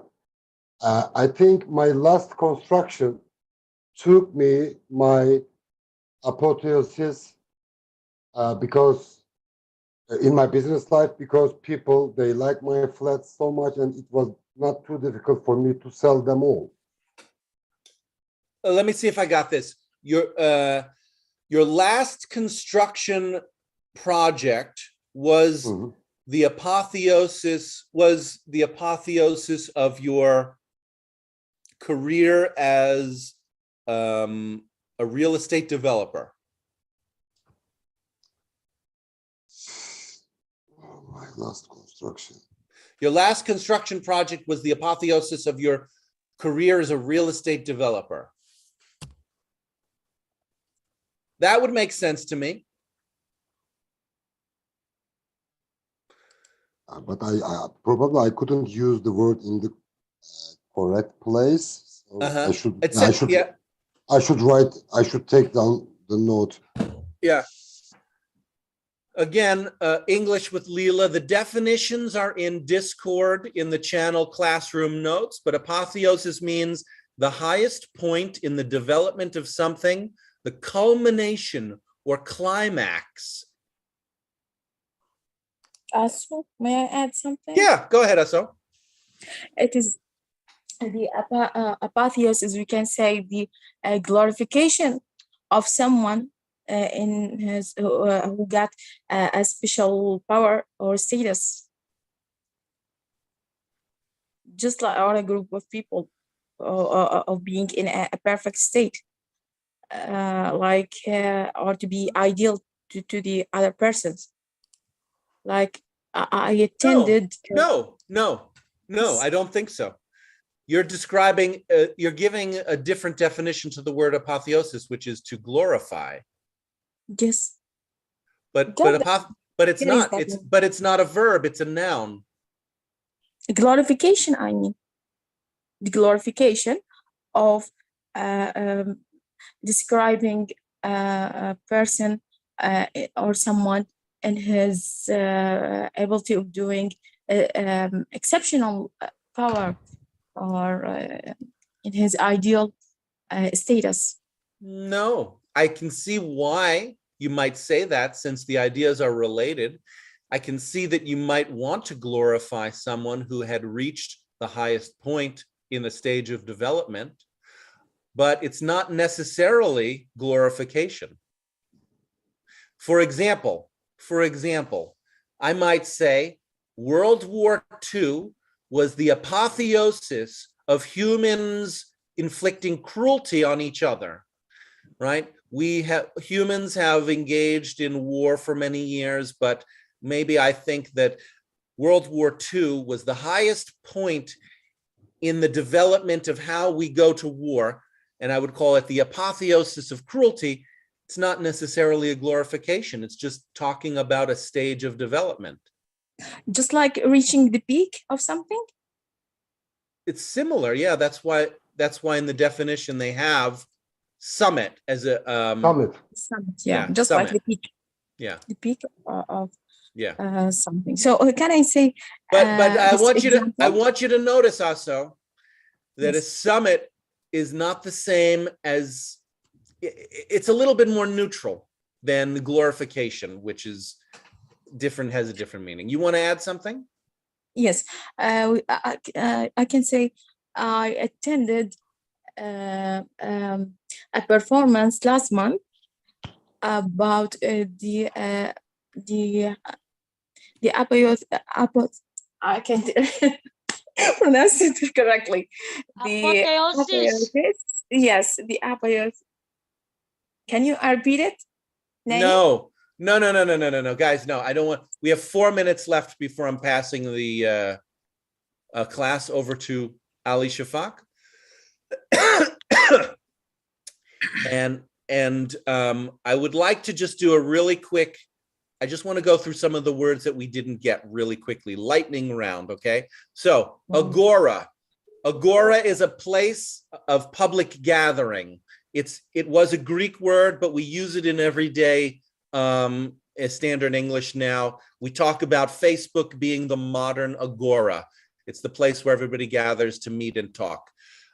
Dim view means you don't like something. He has a dim view of lawyers, means he doesn't like lawyers. He doesn't have a good opinion of them. God forbid. God forbid is a exclamation that we make when we don't want something to happen. If he, God forbid, goes to the river, he's going to get in a lot of trouble because there's an alligator that's been at the river and the alligator might eat him. God forbid. We don't want that to happen. Last word, promising. Promising has a sense, which means looks good, kind of like a positive prediction. If his progress is promising, it means that it looks like it's going to get better and better. The results of the survey are promising.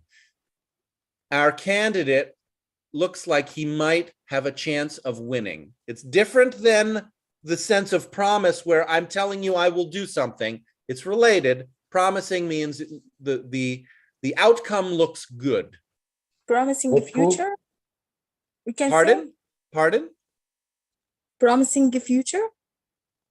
Sure, yeah. You could say, I believe my child has a promising future. Yes, exactly. Means his future looks bright and good and good things will happen to him. Somebody else wanted to say something? I just said encouraging or hopeful. Yes, encouraging or hopeful as well. Great. Okay. Last minute or two, anybody who have any final words, especially people who have not spoken in my class at all? I'm going to leave after this, so we won't get to do a full surprise and learnings for today. Who was that? Who was that? I don't know. Yes, I have a words. This is Lila from India. Yes. And I found these words today. Uproarious. Uproarious. What word? Spell it. Uproarious. I'm writing. Oh, uproarious. Uproarious. Yes. Okay. And do you want to tell us what uproarious means? Yes, the meaning of this uproarious is extremely noisy and confused. Yeah, noisy. Great. We'll leave it there. Thank you, Leela. Thank you, everyone. I'm going to pass over to Ali Shafak. Ali Shafak, did you by any chance write your teacher self-introduction? Yeah. Thank you, James. I write it in the Discord. You did. I'm going to read it. Yeah. I'm going to introduce you. Let's see. Let me just find that. Teacher introductions. Okay. Okay. Ali Shafak from Afghanistan, a bachelor graduate of economics, studied English as a second language, mostly by self-learning methods. Let's get some quiet here. Kawa, you're off mute, please. Mostly studied language by self-learning methods. He doesn't have teaching experience, but is so interested to be an English teacher and help other English learners. Is going to give a course today, a class. Let me get the schedule really quick. On the topic of a discussion for beginners on the topic, are you a risk taker? Why and why not? Thank you for being here, Ali Shafak. Over to you. Thank you, James. Thank you, everybody. Yeah, we will discuss about the topic for 1 hour. The topic is, are you a risk taker? Why or why not? Or why not? So everybody can say their names and their country names, and they can talk about the topic.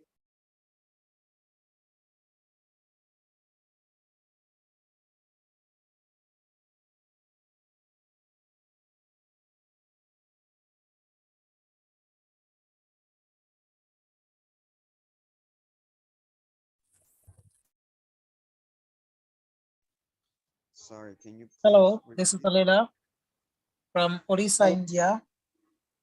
Hello, go ahead, my friend. Yeah, I said about my countries and my name.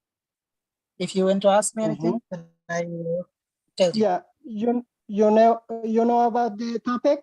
Topic is, are you a risk taker or Yes, not? yes, I just know that. Topic name is, are you a risk taker? Why or why not? Yes, you can speak about this. Okay, I can speak about this a little bit. Yes, I'm a risk taker as because I have lots of responsibility for my family's members and for my friends. So that's why I'm a risk taker. Everything, whatever I do in my life, I do take it very deeply and very risky because life is a risk course. So without risk, we can't do anything properly. So I'd like to take it risky, everything, whatever I do. So still now, I am also studying and doing my day-to-day works in offices. So I believe this concept, because of risk, everything we can make it simplicity. So I am a risk taker, totally risk taker. Yeah, I have a question for you. Do you prefer the people who are risk taker, or they are careful about the things that they are doing? So which one is better in their life? Which one is successful in their life? Yes, I think rather risk takers, because if you want to become a successful person without risk, we cannot success. If you take it lightly, then your life will also go lightly. So life is full of risk. You know, if you are working in in any department, in any sectors, so if you have to take the risk, because you are the one, you lead the everything, and if you want to also achieve that goals, any goal, then you have to take the risk. Okay. Thank you. Did you finish? Yes, I finished. It's a pleasure of mine. Say anybody else? Yes. Anyone else? Hello, pros. Hi. Hi. Can you hear? Yeah, I'm Shifani. I'm from Sri Lanka. Welcome, Shafani. Go ahead. I am a risk taker. I think it's important sometimes to take risks because you discover interesting things when you step outside your comfort zone. Yeah. I'm done. Okay, Tiffany. Yeah, that was finished. Anyone else? Okay. Okay. I just wanna say Who is speaking? This is, should I ask something? Well, for me, life is totally risk. I mean, if we don't take any proper action or mood action, so it's gonna be hard for us. If you wanna be successful in life, you have to take risk. Without risk, I don't think so. You get money very. I mean up to up it's called. So but everything has a suitable time like that. In proper time you have to take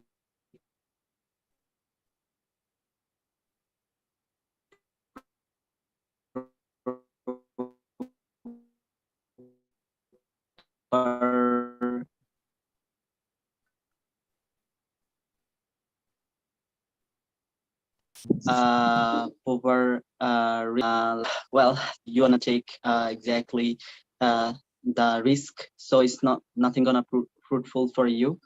So yeah, that's all from me. Okay, thank you, Han. Do you have any question for me, or Yeah, I have a question for you, Han. anyone? Do you prefer every time that you make a risk, for example, in some situation, maybe you realize that there's no need to risk, but you do that or not?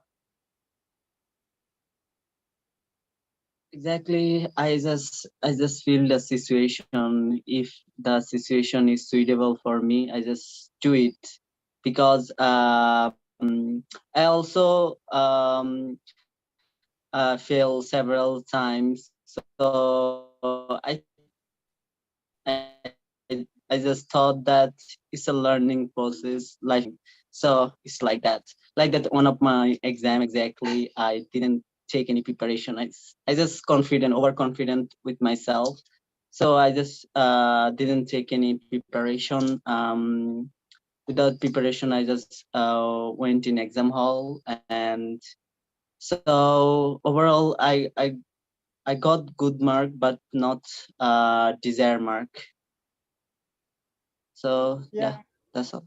Yeah, yeah. Han, you told me just when you have an exam, you don't get preparation about the exam, and it's a kind of risk that you accept that. Am I right? Yeah, I did. Yeah, but yeah, you did. But do you think it's a good risk or not? No, it's not.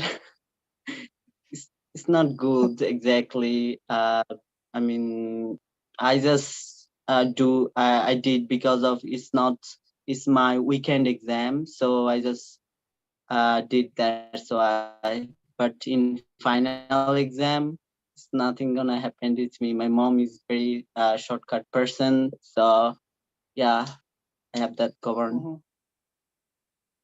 Okay, thank you, Han. Did you finish? Bye. Yeah, gratitude. Did you finish, Han? Anybody anyone else? Hello, this is Anybody? Yasin. Hello, Yasin. Welcome. Go ahead. Thank you for your good question, Ali. And hello to everyone here. The question is very interesting one. Taking risk. Do you take a risk? Yes, I do. I like to take a risk. But we have two kind of risk: calculated risk and dumb risk. And something that we talking in common talks and general talk is the dumb risk. We don't calculate the risk. For example, we invest in something we don't understand it and we fail or lost money. It's a dumb risk. But when your risk is calculated, for example, you're risking to make a food. Everything in this world is risky. Going out is risky. Eating is risky. You may die. Going to the work is risky. You may have an accident. Going to the airplane, having flight is risky. Talking is risky. Maybe people don't like you. Everything is risky. Here we don't have a choice. We only have choosing from one bad thing to another bad thing in this risky world. I guess the best thing here is to calculate the risk first and take the chances to doing that. That's my opinion. Thanks for hearing and listening to me. Thank you. Thank you, Yasin. You're welcome. Say anybody else? Anybody else? Yeah, hello. This is Ian. Well, hello, all of you. Hello, you, and of course, yeah. Yeah. About are you the kind of guy who's willing to take risks? I am. Well, there's two kind of risk. Well, the first one is calculated risk, and the other one is not the kind of risk that you would calculate. I mean, you take that risk just like that leads you to loss of money, like our friend just said recently, Yasin, right? Yeah, I followed him when he just said. Aman, do you want to summarize, Yasin? Yeah, I can summarize him. Okay, go ahead. Yeah, Yasin, you said that which is true. There are two kind of risk. No, there's two kind of way how you take risk, right? And the first one is the calculated risk, where you calculate something and that risk that would happen if what would happen if you take that risk. So that's the calculate way of you take that kind of kind of way to prevent yourself from being lost in that risk that you're taking it with yourself. So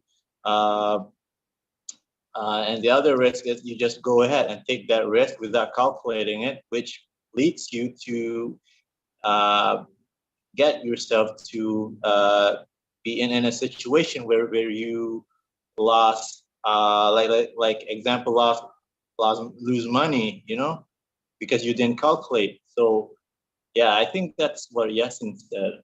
If not, I might get maybe 50% of it. How I understand. Check with Yasin. Oh yeah, I forgot. Yasin, did I say right about what you just said? Very good and correct. All right, thank you, Mr. Yasin. Yeah, I follow him up because he what he did there is true. You can't like go ahead take risk just like that. You gotta like calculate the risk first, and then you make yourself go through the risk. But you gotta calculate it first, right? Because otherwise you'll lose a lot of money like that. I want to say something real quick. I think if you who is talking? If you calculate a risk, it's not a real risk, So a risk. Who is talking? At first, tell me who is talking. Hello, bro. It's me, Victor Paz. Sorry, my friend. Amon is talking right now. Hold on a second. Hold on a minute. When he completes his speech, but you can talk, okay? I just want to say something real quick. Something quick. Hold on, hold on. Another person is talking right now. It's not your turn, my friend. Okay, Amon, go ahead. Okay, okay.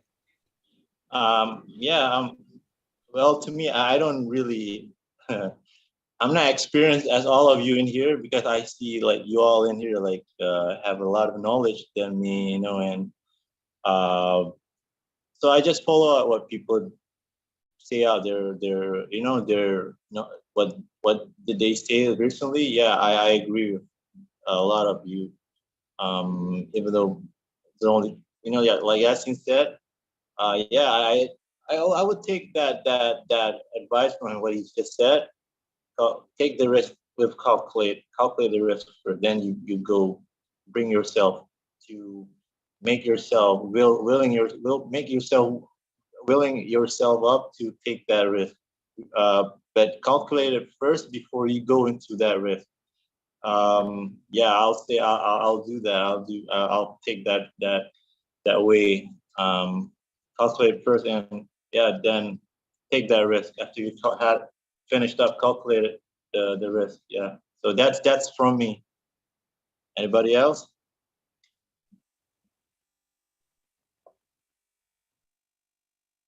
Hello, everyone. Hello, who is talking? I'm Leonidas. Sorry, pardon me? I'm Leonidas. My name is Leonidas. Leonidas, go ahead, my friend. Yes, thank you. So I know all of my colleagues, they have said that they are risk taker, but on my side, I want to take something different. Okay. I'm not a risk taker, yet I know that it's important sometimes to get out of your comfort zone because life is sometimes rewards can be hidden into things that you don't want to step into. I don't know if you get me. Yeah. Sometimes our rewards in life can be hidden in things where we don't want to go. And if, for example, you want to stay into one place, you can't experience, you can't even tell any story about your life because you have been playing it safe. And so sometimes we want to get out of the comfort zone to experience some new situation so that we can be able even to share our story to our children, to our society, even to our families. So this is my point, and someone else. Yeah, thank you. Yeah, let me summarize you. You said that I'm not a risk taker person, but sometimes it's need to step out from our comfort zone. Am I right? Yes, I mean, I'm not a risk taker, but if it was being taken, I take it. But in generally, I'm not a risk taker. Yeah, you're doing the things very carefully. Yes, it's like, for example, when you play life safe, you see in every situation a problem instead of seeing an opportunity to grow up, something like that. Okay, thank you. Okay, thank you. Is it finished? Yeah, I'm done, thank you. Okay, say anybody else? Anybody else?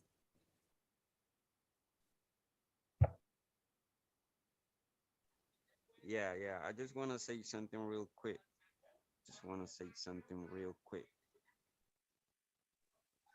Can you please tell me your name at first and your country name?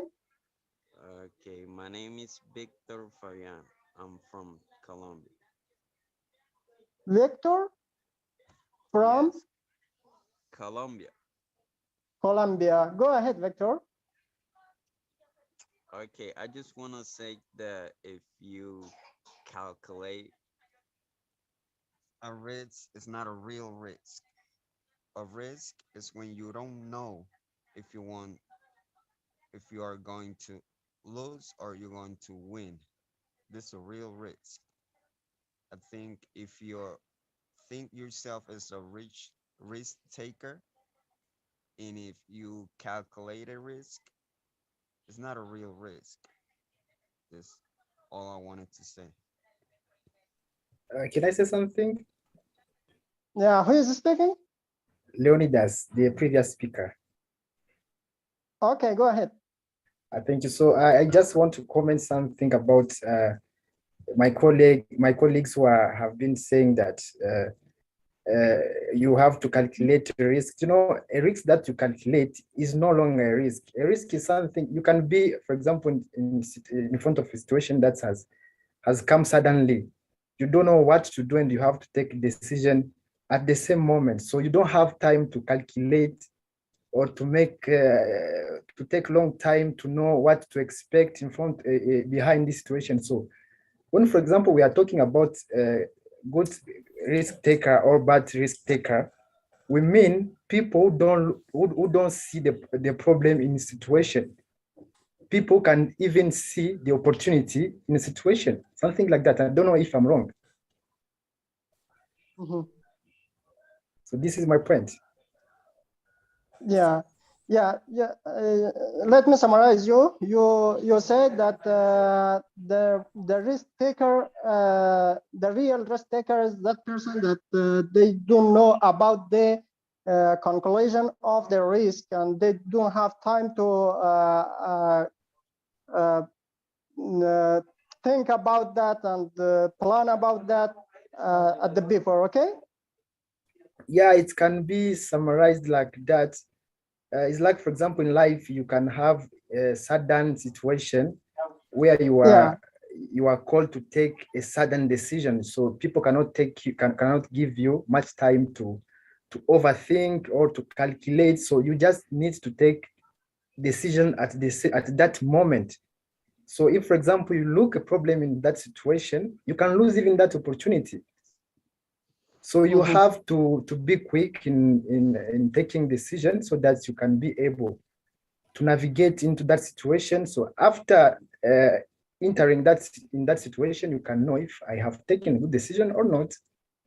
But if you are led by your fear instead of your courage, that's in that way you can define if you are a good risk taker or a bad good risk taker. Yeah. Yeah, I'm done. Yeah. Okay. Thank you.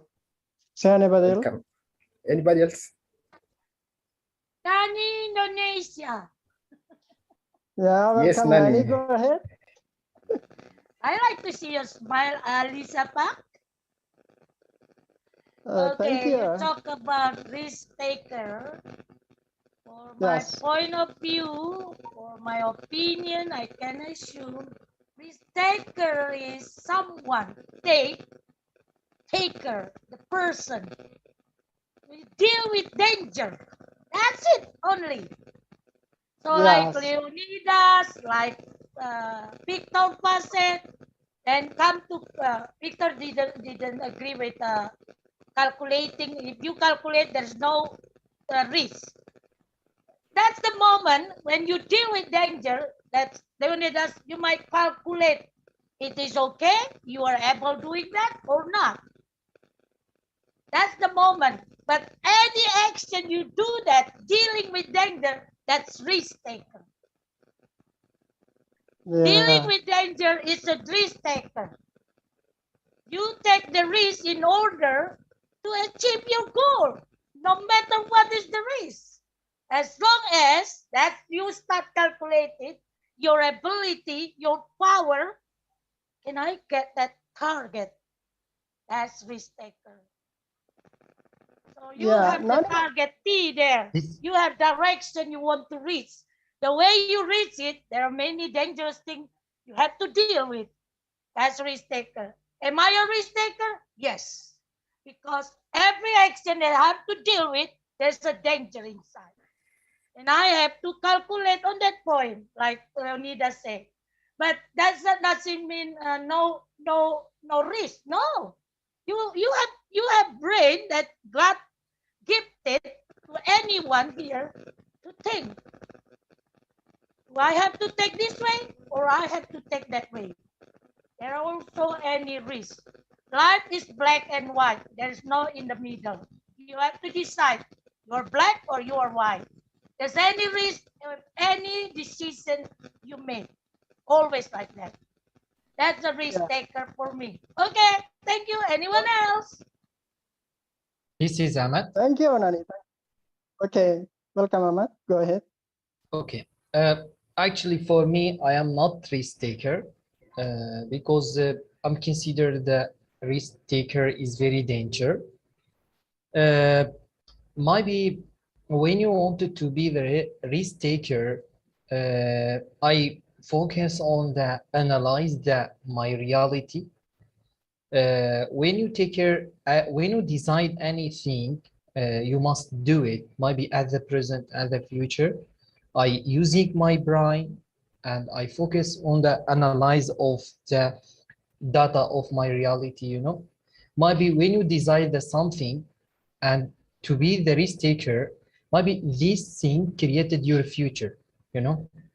Actually, when you take any decision in my life, I am be quiet. I mind for 1 hour, 2 hour about this take my decision. Before, actually, when I go to my university, that's considered for me the risk taker. I go to the engineer. I wanted to be the doctor, you know, but go to the engineer, I consider this this topic for me risk taker. At the present, I am upset. I am annoyed because at the past I'm consider myself the risk taker. Now I am annoyed, you know. Actually, I wanted to be the doctor, but I am engineer now. That's considered risk taker, you know. I taken my decision in the past might be created for me at night. So the risk taker, I am at the present. I don't use the risk taking in my life. I focus on the analyze the data of my reality. I focus on the information. Maybe focus on the everything when you take any decision. That's it for me. Thank you, Ahmed. Yeah, I want to bring an example in here to clear that who is risk taker or who is not. For example, a person want to start a business, and also he has some money. He has some money, and he analyzed that maybe he invest his money in the electronic money, or he invest on the, for example, on the trading some goods or something. So maybe he analyzed that. Maybe he think about that. Maybe he predict about the situation that will happen in the future. So he select the electronic money at the end. He select the electronic money and he invest all his money on the electronic money. For example, Bitcoin. He purchased Bitcoin, but unlike of his prediction, the Bitcoin price will get lower after 1 month or 2 months or 3 months. So we can call this person a risk taker or not. Maybe, yeah, Ahmad, you can answer this, or maybe Nani, if she wants, can answer this question. Arjana speaking from Indonesia. Can you hear me? Yes. Okay, so I personally think that risk is about the uncertainty of outcome. So you never know about the results that you will get after you taking the risk. So like the example like you explained before, for example, you want to start a business, you already have some capital to do so. but after analyzing, you will think whether you wanted to take it or not. So in this kind of situations, I do believe that the risk taker here is someone who wanted to take an action. I mean, who wanted to take a risk, but before that, they already do some calculation, like the consideration about the consequences, about the pros and cons of the success and the failure. But he still decided to take it, even though the result is not according to what his desired outcome. He already know about the consequences, and he know how to deal with the consequences. So I personally think that the risk taker here is someone who maybe will decided to take the risk, even without or doing any consideration. But I do believe I myself also can say that I'm a risk taker. But before I do decided to taking any risk, I will do like such a full consideration, not helping me to decide to do it or not, but also helping me to be able to deal with all the consequences that I might have after I taking the risk. Yeah, thank you. Anybody else?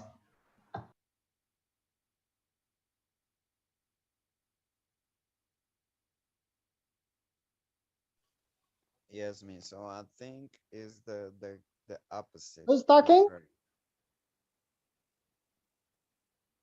Who is talking?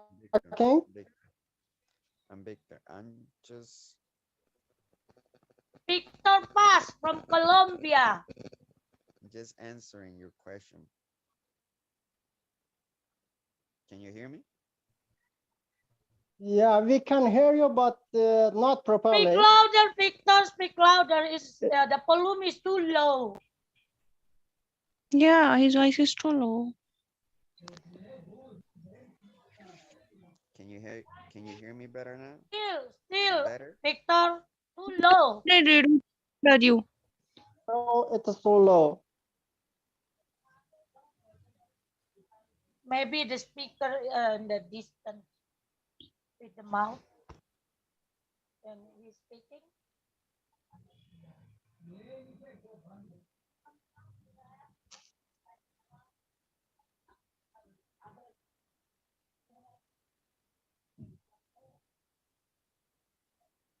Try again, Victor.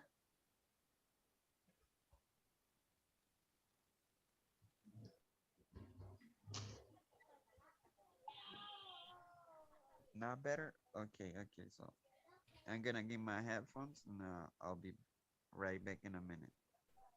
Okay. Thanks, Victor. We're gonna fix that one first.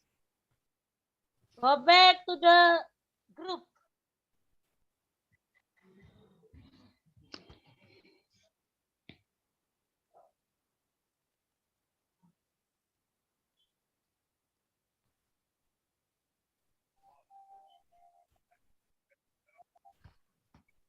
We can pursue in time is coming. Gonna back that, or we're gonna deal with someone else. Okay, I will say my idea. A smoker, is this a risk taker or not? Oh my goodness. A smoker, is it a risk taker or not? In smoking, there is nothing to gain.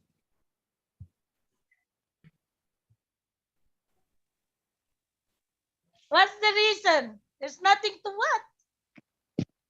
A smoker. When we talk about risk taker, we see something that we can gain after our action. For example, if we take a risk, how satisfied you can be after. So the result you can When I gain said no, I meant after no. you have taken. You really got to listen to me. You do. You see, Who Molly, is talking? no is a very important word. Someone No is a power word. And when some clown says no, you've got to listen. And if you don't listen, that's called dissing. And then clowns get upset. Real upset. You see, this is the last time I'm gonna tell ya. You're giving me chocolate when I'm asking for vanilla. Don't wanna say it again. No, you're not listening. My top is gonna blow because no means no. Actually, Means no. No What's means no. happened? No means no means no means no. Means no. No means no. No Mr. means Green? no means no means. Mr. Green, Yes? What's happened? We have some noise in the call. I mute everybody, but don't anything.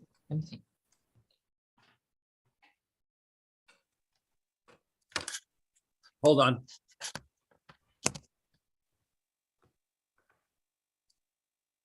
We have somebody have the news, but I didn't see any person. Everybody is mute. Sorry, I'm not following very closely. You have a technical problem? I do not know. Everybody, every participant in the group is mute, but have the noise in the call. Uh-huh.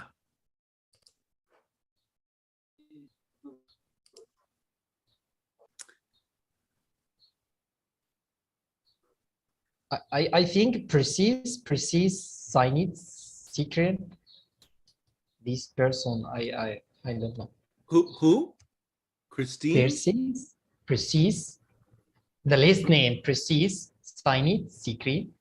I'm sorry, I don't see the name you're talking about. Let me look. Prasine. I don't see a Prasine. Bernice Saint. It disappeared. Bernice Saint Serin. Yes. Yeah. So if you notice, there's no microphone there. That usually means that there's some, I don't know why, but somehow connecting to Zoom is not happening. They're connecting to audio is not happening for Zoom. That may be where the noise is coming from. If they don't ever connect to audio, they can't hear us anyway. I would say it's okay to remove them, especially if you think that's where noise is coming from. Try that. Remove a person. If you don't see their microphone on the participants list, remove them and see if that improves the sound. My teacher. Yeah. Thank you.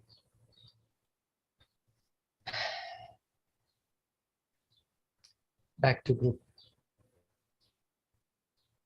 Okay. Anybody else? So I was responding to Nani's question. Who is talking? Please tell your name at first. Leonidas. Leonidas? Yes. Go ahead. So I was answering the question of Nani. She asked if someone who smokes, smoking is a risk taker. So I was saying, oh my goodness. Oh my God.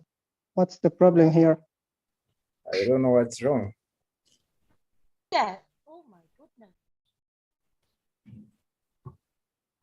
Well, when we talk about risk taker is someone who sees a result or something that he can gain after taking an action. But for someone who smokes, there is no anything that he will gain after smoking. He will just losing something in terms of his health. So this is my opinion about Nani's opinion. But maybe you get some conclusion about the smoking. For example, you lose your health. Yes, and then you are not gaining anything. So there is anything to gain in smoking. Yeah. Okay. Thank you. This is my point. Thank you. Anybody else? Can you say something? Okay, go ahead. Actually, let me clarify something. Sometimes we have that goal needed to be the risk taker, For me, that's my private opinion. Maybe, I don't know, we have some participant have some thought. For me, I don't know. But I like when you have the goal in your life, private goal, you need it to be the risk taker. Maybe that required for you a lot to be the honest with yourself, might be required to be the encourage with yourself. Maybe we needed a lot of the requirement to achieve your goal. That's mean to be risk taker, So when you see your goals is impossible, possible, you must be to risk taker to achieve your goal. Is very difficult. I know that, but when you be the risk taker, you don't guess what do you happen in the future. But I think when you focus a little on the analyze that something and the surrounding something surround for you, I think in the future you can achieve these goals because you consider yourself risk taker. You know, that's my private opinion. My thought, my idea. We have some goal needed to be risk taker to achieve that. That's. But at first, we need to analyze that. Okay. Actually, yes.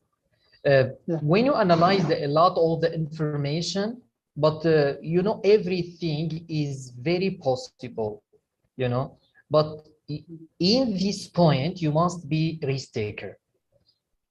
So for me, when I see everything is very clear, we have the vision to achieve my goal, you know, maybe I don't be risk taker, but when I think everything is possible in this point, in this side, I am considered to be myself risk taker. Yeah. Thank you. Yes, that's my thought. Thank you, Ahmad. Say anybody else?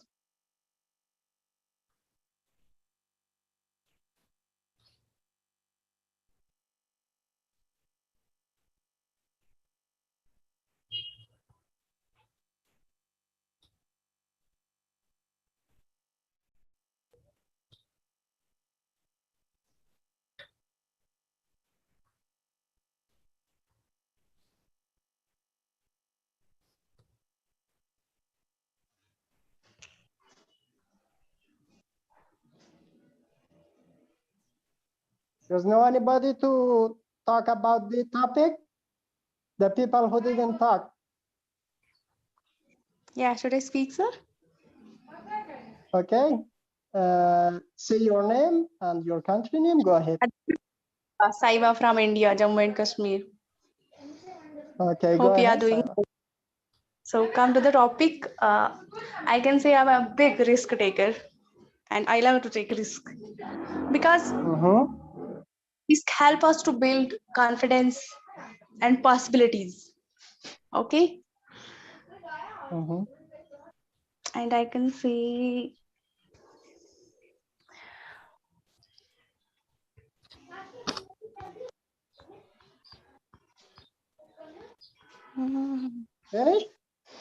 taking risk is somewhat important also for students, and it helps us to achieve our dreams.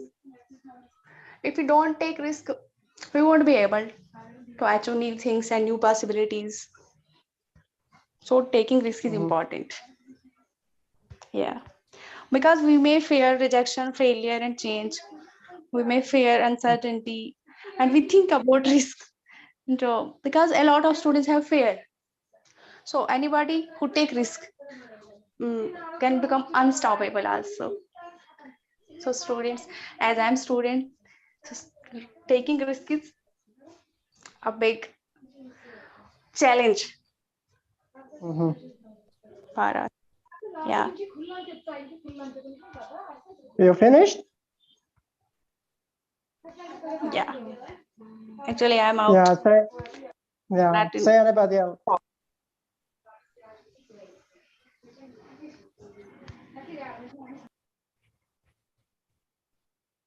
Anybody else?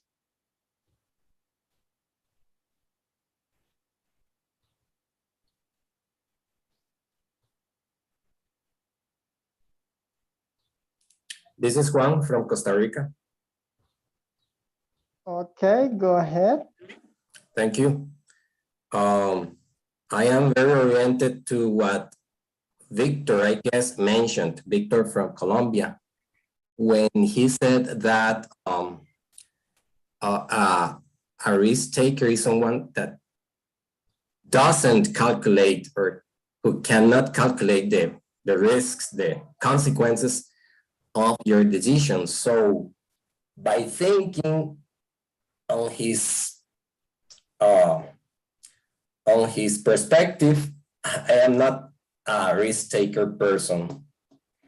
For instance, just to give you an example, in the academic life, when I was universities, in some semesters, I enrolled in 6 courses, 7 courses, or 8 courses. But at the end, I failed 1 or 2 of them. So that is an example of a risk that I committed and I regret it. Because losing the time with those 2 courses that I failed was horrible at the end. That is just an example in the academic environment. Of course, there are other situations in job environment, in other situations, but in that case, I prefer to be a more moderate, conservative, and think a lot before taking certain decisions. Anyone else? Yeah, thank you. Actually, can you add something? When I graduated from my university, like as an engineer, I don't have any job. Actually, okay, just a minute. I repeat on the Mr. James. Okay. So I don't have any job. We have the financial, the bad financial, you know, I don't have any money, you know. I searching about the new job. So I preparing my CV, my name, and send my resume to maybe the 1,000 vacation in the different organization, you know. I don't accept anything. So, but I don't, so maybe that's created for me to be upset, maybe created for me that to be annoyed, you know. But I try to day by day, I send my resume to the new vacation in the different organization. Like I am working now the project officer with the international organization. To be risk taker, you know. I think that is very important. These topics. Thank you so much, Ali Shafiq, because that's when you everybody focus on this topic, have the profound meaning. How can to be yourself the risk taker? Everything in your life to be risk taker, but you needed to analyze a lot of the information when you wanted to be risk taker, not just to be risk taker. I wanted to do it, go to do it, but you might to using your mind and to be risk taker, not just to taker without your mind. You must have the mindset, clear mindset when you wanted to do it. That's something. This my definition about the risk taker. You know, risk taker, teaching myself to try to achieve anything. You know, everything in your life, you must to be risk taker. But you must using your brain. You must have the clear vision when you wanted to do it something, you know. Risk taker without the brain, that's created the possibility. That's my private opinion. Anyone else? Yeah, thank you. Thank you. Can I say something? Okay, say your name and go ahead. Leonidas. Leonidas, go ahead. Yes. So because we are giving examples, so I think we can illustrate good risk taker by example. So before I gave my speech about this topic, I was wondering how can I say I need to say something, but I don't have any idea about what I can say. But I knew that I needed to say something in order to build up my confidence to speak with you, but because I didn't want to stay in my zone, comfort zone, silence, because we have many people here. They are listening to us, but they don't want to take a risk to speak because they are fear to not be understood, right? So I took that risk, yet I didn't know what to say, but I took that risk. But while I started speaking, ideas was coming easily, and I could speak. I could say something to everyone. And if I can say when I finish, I can give a definition to this topic. I can say a good risk taker is when, for example, the desire of success sounds louder than your desire to fail. This is the definition I can give to a good risk taker. Okay. Yeah. Thank you. Somebody else?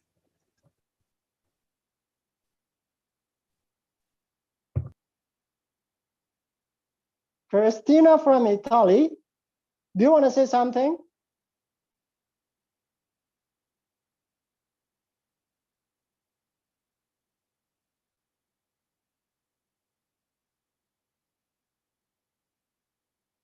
Christina, are you there?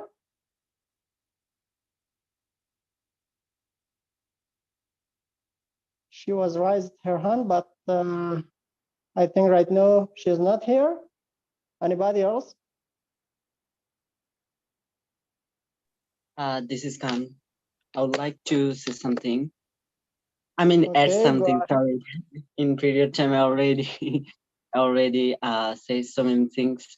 I mean, everybody had their own opinion about that, so I really appreciate. I think so. Every single time you are taking action or taking risk, and after then like that, Ahmed, yeah, I mean others person, I mean what's his name? I don't know, but he said whenever we just deliver our speech, before we just make ourselves confidence, and that time is called exactly taking risk to talk with people. And whenever exactly in case or in that journey or processing from we just fail, and that time we exactly who those are get up and who those are understand exactly, so that's the person exactly gonna be success, or that's the person success. And who those are just get back like that, don't wanna take risks. And it's not like that. Life is a learning process. If you just fail one time, just try 100 times. So once upon time you'll get your proper desire. I hope so. So yeah, every single time we needed to taking risk. So that's all. Thank you. Thank you, Han. Anytime.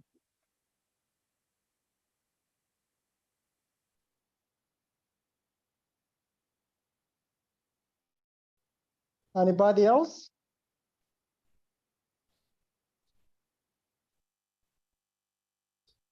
The people who didn't speak stall.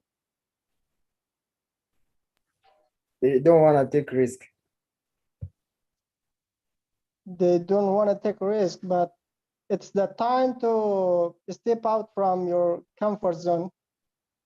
Exactly. It's a beginner class, and you can practice your English in here. There's no anybody to judge you. There's no anybody to tell something about you that your English is weak, you cannot speak, or maybe something like this. Exactly. Yeah, you can speak in here freely. don't worry about.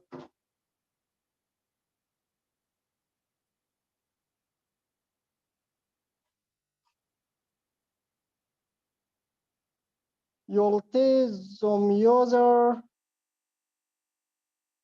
Ranveer,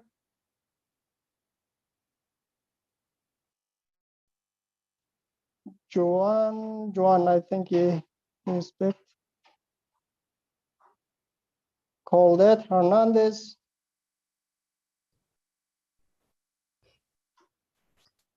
Can you say something? Okay, go ahead. Because I wanted to give the flower for another participant, but I don't see any person say something. I can say something. Actually, thank you so much for choosing this topic. I think this topic is so interesting to discuss about it. Maybe after you discuss about this topic, you must create yourself some encourage and the motivation how to be the risk taker, not just by join the 1 hour to the call and discuss about the risk taker. After the finish of the call, I forget everything, you know. I am listening about the different opinion about this topic, but I building the mindset for myself. How can I be risk taker in the future? My thought, I think everything in the world, in your private life, you must to be risk taker, but you must have the process when you wanted to go do it anything, you know. Without the process, without the mindset, without the put the definition about the everything, and let yourself to be a risk taker, that's created for you the danger, you know. So yeah, absolutely. the risk taker, the short definition for me about the risk taker, how can turn my weakness point to the stronger point and created for me the opportunity to be the successful person in the future. That's my definition about the risk taker. Yeah, you're right.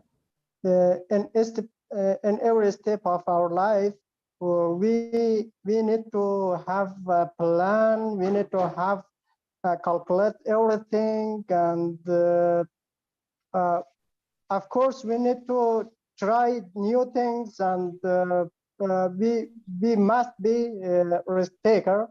But before being risk taker, we need to calculate everything, and we should prepare everything according our goal, and we should consider everything that in the future we can take a good result from our risk.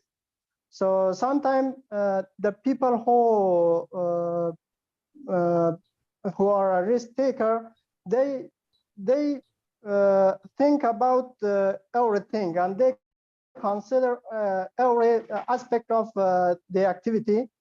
So maybe for another people, his or her action looks like insanity. So just for himself, it's clear that maybe in the future it has a good result for him.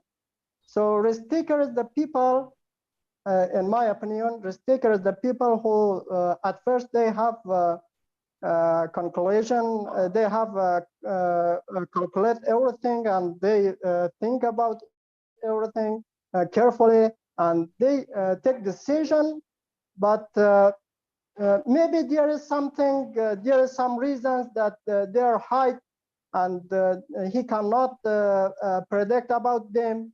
Maybe in the future he defeat, or maybe he succeed, but the result is not clear. But at first he tried a lot and calculate everything.